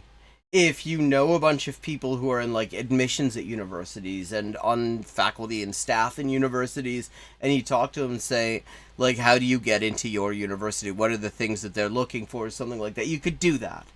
Okay. But, I mean, if you say you've been accepted to these universities and that is part of your selling point, and you can produce, like, I don't know, an acceptance letter or something like that, I don't know, or like a degree from them, or so, you know, something that says you were there. I mean, that's a little bit dodgy. Okay, or to get into top universities, which, by the way, I went to McGill University, got my master's degree there, as a high school dropout at the age of 40, so it was much harder for me to do it than it was for her to do it, being a business owner and whatever, but I still haven't seen that. But then here's the point I have about the whole she inspires me with business. At what point do you cross that ethical line that, yes, you are making money off of teaching English and you're making mistakes all the time, and you're making money off of people who don't even know that you're making mistakes? You are a snake oil salesman at that point. And there is See, I don't know about that. What kind of, I mean, that depends on the mistakes. I mean, there's some dodgy things that he just said there, but I mean, like, people misspeak all the fucking time. That does not mean that their knowledge of the language has no value. I mean, it would depend. I mean, to me, what matters there is somebody actually being aware of their limitations and helping people, you know, as a teacher, pointing people to resources that will help sort of remedy that will fill some of the gaps in one's own knowledge. I think that's an important thing. But, I mean, I don't know. I don't know. I don't know anything about this lingua marina. She might be as dodgy as he's saying. I have no idea. We have that ethical line. And I think as far as her business practices and what she sells, she crossed that ethical line a long time ago. I wouldn't have trust in anything that she sells. Now, that is the harsh stuff that I have to say about lingua marina, which is pretty harsh. But today, I want to focus more on English for everyone, because I think that they've gotten a lot of passes when it comes to what they provide as far as their critiques. But I went ahead and looked into the videos that they have done, and I'm starting to get a little bit more of a clearer picture. I've never heard of them either, to be clear. For everyone, and I want to delve into that today and talk about why I think that English for everyone is really not helping at all. So the first thing I want to talk about is how they are overly negative. Now, I know what you're saying. You're saying, Dave, hey, listen, you're doing a negative video now. You've done them in the past. That's true. But between April of 2022 and now, which is about a year and a half, they have criticized teachers or people on YouTube who teach English 122 times, and I don't think that that's going to slow down. So that's in a year and a half. Now, some of those have two of the people... And now, let me just say, I mean, again, don't know any of these people. Don't know Dave either, really. This is the first time I've ever watched a Dave-related video. Never heard of him before now. It was in my YouTube Recs, and it seemed like there might be some good material in here to talk about. I mean, I could see somebody having 122 criticisms in that period of time and all those criticisms being totally legit, because there's a lot of bullshit related to language learning and especially English learning on YouTube. So I could totally see them having totally legit criticisms there. I don't think the number immediately is discrediting. I don't know anything about what those criticisms are because I don't know anything about that channel, but I'm not going to say that that's inherently... I could spend... If I just, like, did nothing but look for shitty language learning advice on YouTube, I would have way more than 122. I'd have more than 122 critical video, criticisms in a week. Because there's lots of shitty language advice on YouTube. The same videos, but it's been 122 times. Now, on my channel, I try to point out the negatives and the bad things, but I also try to point out the positives. That's why I did the in English video and interview. That's why I just did the English Fluency Journey one. That's why I said English is the best channel I've seen. I try to give you objective looks at these channels that are out there to help you with your English learning. Guess how many which is a good thing. I mean, I don't know. I don't know if I agree. We haven't gotten into anything concrete. We're actually running out of time at this point, but for everyone has when it comes to looking at other people on YouTube and saying that they provide good advice. Guess how many there are? Zero. Right. There are no videos. Which again, I mean, I don't think that's necessarily a bad thing. I mean, that's necessarily inherently a bad thing. Because calling out the bad advice that is out there is worthwhile. And using the bad advice as a vehicle to help shape your good advice is a legitimate approach. I don't, so I don't think that that's I don't think there's anything inherently wrong with that. It depends entirely on what the critiques are, but hopefully he's going to get into some details here. Are we going to actually, look at anything? They have no videos on their channel where they say, hey, you know what, this channel does a really good job of making sure this one is correct or this one is right. They don't give anyone any praise. It seems to be some sort of it's them versus the world type of mentality, which is a little bit obsessive to tell you the truth. But the fact that they don't have any positive videos makes me wonder what their motive really is. And on top of that, 97% of the critiques that they have done have been geared towards non-native speakers. With out of those critiques that you have, 60% have been focused on lingua marina. Now, to me, that says that they have some sort of obsession with lingua marina. That's the first thing. But the second thing is that they're always... Well, I mean, that's one possibility. I mean, it could be that, Lingua Marina's videos are bad in a way that is content.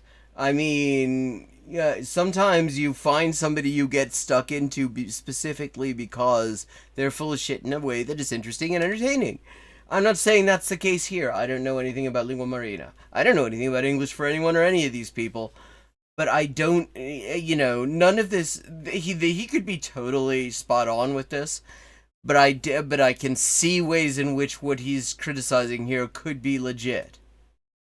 Always attacking these non-native speakers. Now, yes, I did the English video, but the other videos I've done that have talked about how well people have done with English have been in English from Belarus, and the other one, which is Anna with her English fluency journey, and she's from Ukraine. And I want to show people, I want to show students like you that yes, you can be a non-native speaker and get to that fluency level like they have. But on English for Everyone, they don't do that at all. They don't do that at all. They provide no positive whatsoever. It's only negative. For some reason, they really focus on non-native speakers. So I think there's a point where that... Yeah, I mean, okay, that does begin to be a bit problematic. That does begin to become a little bit problematic, possibly. That becomes a little bit discriminatory. The second problem I have with their videos, and we'll be noticing this in the third part that we do, where we are actually going to look at some of their videos. Oh, okay, so there is a part where we're going to look at the videos, because I was really hoping that that's what we were going to do. But, okay. Is this definitive way of saying things? So somebody can make a little bit of a mistake here or there, and they're like, nope, that's not how you say it. You say it like this. Wrong! Wrong? Wrong! Right? Wrong! And these can be small little mistakes that there are, but they're so rigid, they're so definite when it comes to the mistakes that people are making that it comes to the point where it will demotivate students. Yeah, I mean, that can be a legitimate problem. Of course, there's sometimes when it is really... you can definitively say definitely that is not the way to do it. I mean, that literally nobody says a thing that way. That happens. But when it comes to English learning. And this is the problem I have with both the combination of lingua marina and the extremely rigid, tough approach of English for Everyone. Because I met 2 or 3 students that I've had that thought lingua marina was good, and they thought, therefore, their English was good. And then they heard English for Everyone saying everything that she's saying basically is wrong. And then they worry about their English language level. As a matter of fact, I had somebody come to me a few weeks ago, and I said to her, your English is there's all sorts of money to be made off of that sort of insecurity. Good. I don't hear any problems. But the problem is that both of these channels combined together gave her this false sense of where she is that created confusion. And I think that is wrong. And this is why I think really talking about how non-native speakers can provide good English advice, like I did with Anna, like I did with Anna, I think this is important for overall growth. But the combination of making mistakes all the time and selling yourself off as a native speaker almost, and then these people constantly attacking you, but on the most minute things even, it creates a toxic environment. And I've noticed that with students, and I try to get them out of that rut. So, yeah, I mean, I would tend to agree. I do believe that English for Everyone, the fact that they just take the smallest, slightest of pronunciation errors and say, oh, this is a big error, we never do this, and then proceed to talk about the small... Yeah, and I mean, with English pronunciation, I don't think there is any we never do that. I mean, there would be some things. There would be some things where you would immediately possibly give yourself away as a non-native speaker. If you're trying to avoid being noticed as a non-native speaker, where somebody would say, oh yeah, definitely not from around here. But, I mean, for the most part, there are so many different ways people pronounce things, native speakers pronounce things, within North America, within, the English-speaking world. There are, it is very hard to be definitive without being very specific about what variation of the language you're looking at. possibly just a regular mistake, proceed to talk about it for 5 minutes, I think is a little bit over the top. So I do think that they exaggerate quite a bit and have a really rigid approach when it comes to error correction. Now, the third part of this video, we are going to look at videos that they have done, and to talk about those videos specifically, because I want to show you how... Okay, good, because that would be... I mean, I don't... This is all very abstract to me about channels I've never heard of. And I was really hoping we would actually get into something concrete so I'd have more to talk about. Their channel doesn't provide everything. Maybe their channel is not 100% there, but in a lot of that has to come with this rigid approach that they take to English. But we're going to go through their videos, and I really want to show you where there are issues with their videos, so when you're watching their channel, you can kind of get a sense of where they are. So let's go ahead and start watching some of the videos. How much time have we even got left? Or, I haven't seen him since my mom's birthday. The pronunciation of the word is not sin. Sin. We have to use the long E sound and say seen. Okay, this guy already annoys the fuck out of me. Seen. Now... Now let me just first say... I mean, he's not wrong. I don't know of any variant of English where you would pronounce it that way. On the other hand, I understood exactly what she was saying.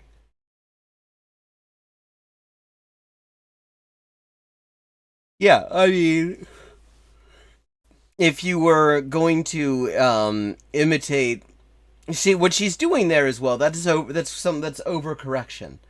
That's something people do a lot as non-native speakers in languages, because there are certain sounds they learn that they have to pick up that they don't normally use in their native language. Like, for example, you don't really have I. You have things closer to... You have things that are not far from that in Russian. So the tendency of Russian speakers, and lots of speakers of other non-English languages, is to say E when they see I. Because it's just the closest similar sound to that they have in their immediate repertoire. And so people will do this thing where they'll be like, okay, I gotta always say, okay, when my instinct is to say E, I gotta say I. I gotta say I. And you do that, and then you start doing it even in the times when you should be saying E. I mean, that's just a thing that happens. Like, it did not impede understanding, and I have to say the way this guy is talking already annoyed the fuck out of me. In this critique, they're right. She made a pronunciation mistake. There's no doubt about it. But if you look at the video, there was a sentence above that that has the same structure. I've seen. Okay, why didn't they talk about this sentence as well? Well, let's go ahead and go to the original video of this sentence and find out the reason why. I haven't seen him for 2 weeks. Or, I haven't seen him... Like, I mean, let me just say, her pronunciation, I mean, it definitely is non-native. On the other hand, I mean, I would say, I would say it's good. If you're a Russian speaker and you get to this level of pronunciation in English, I'd say you've done well.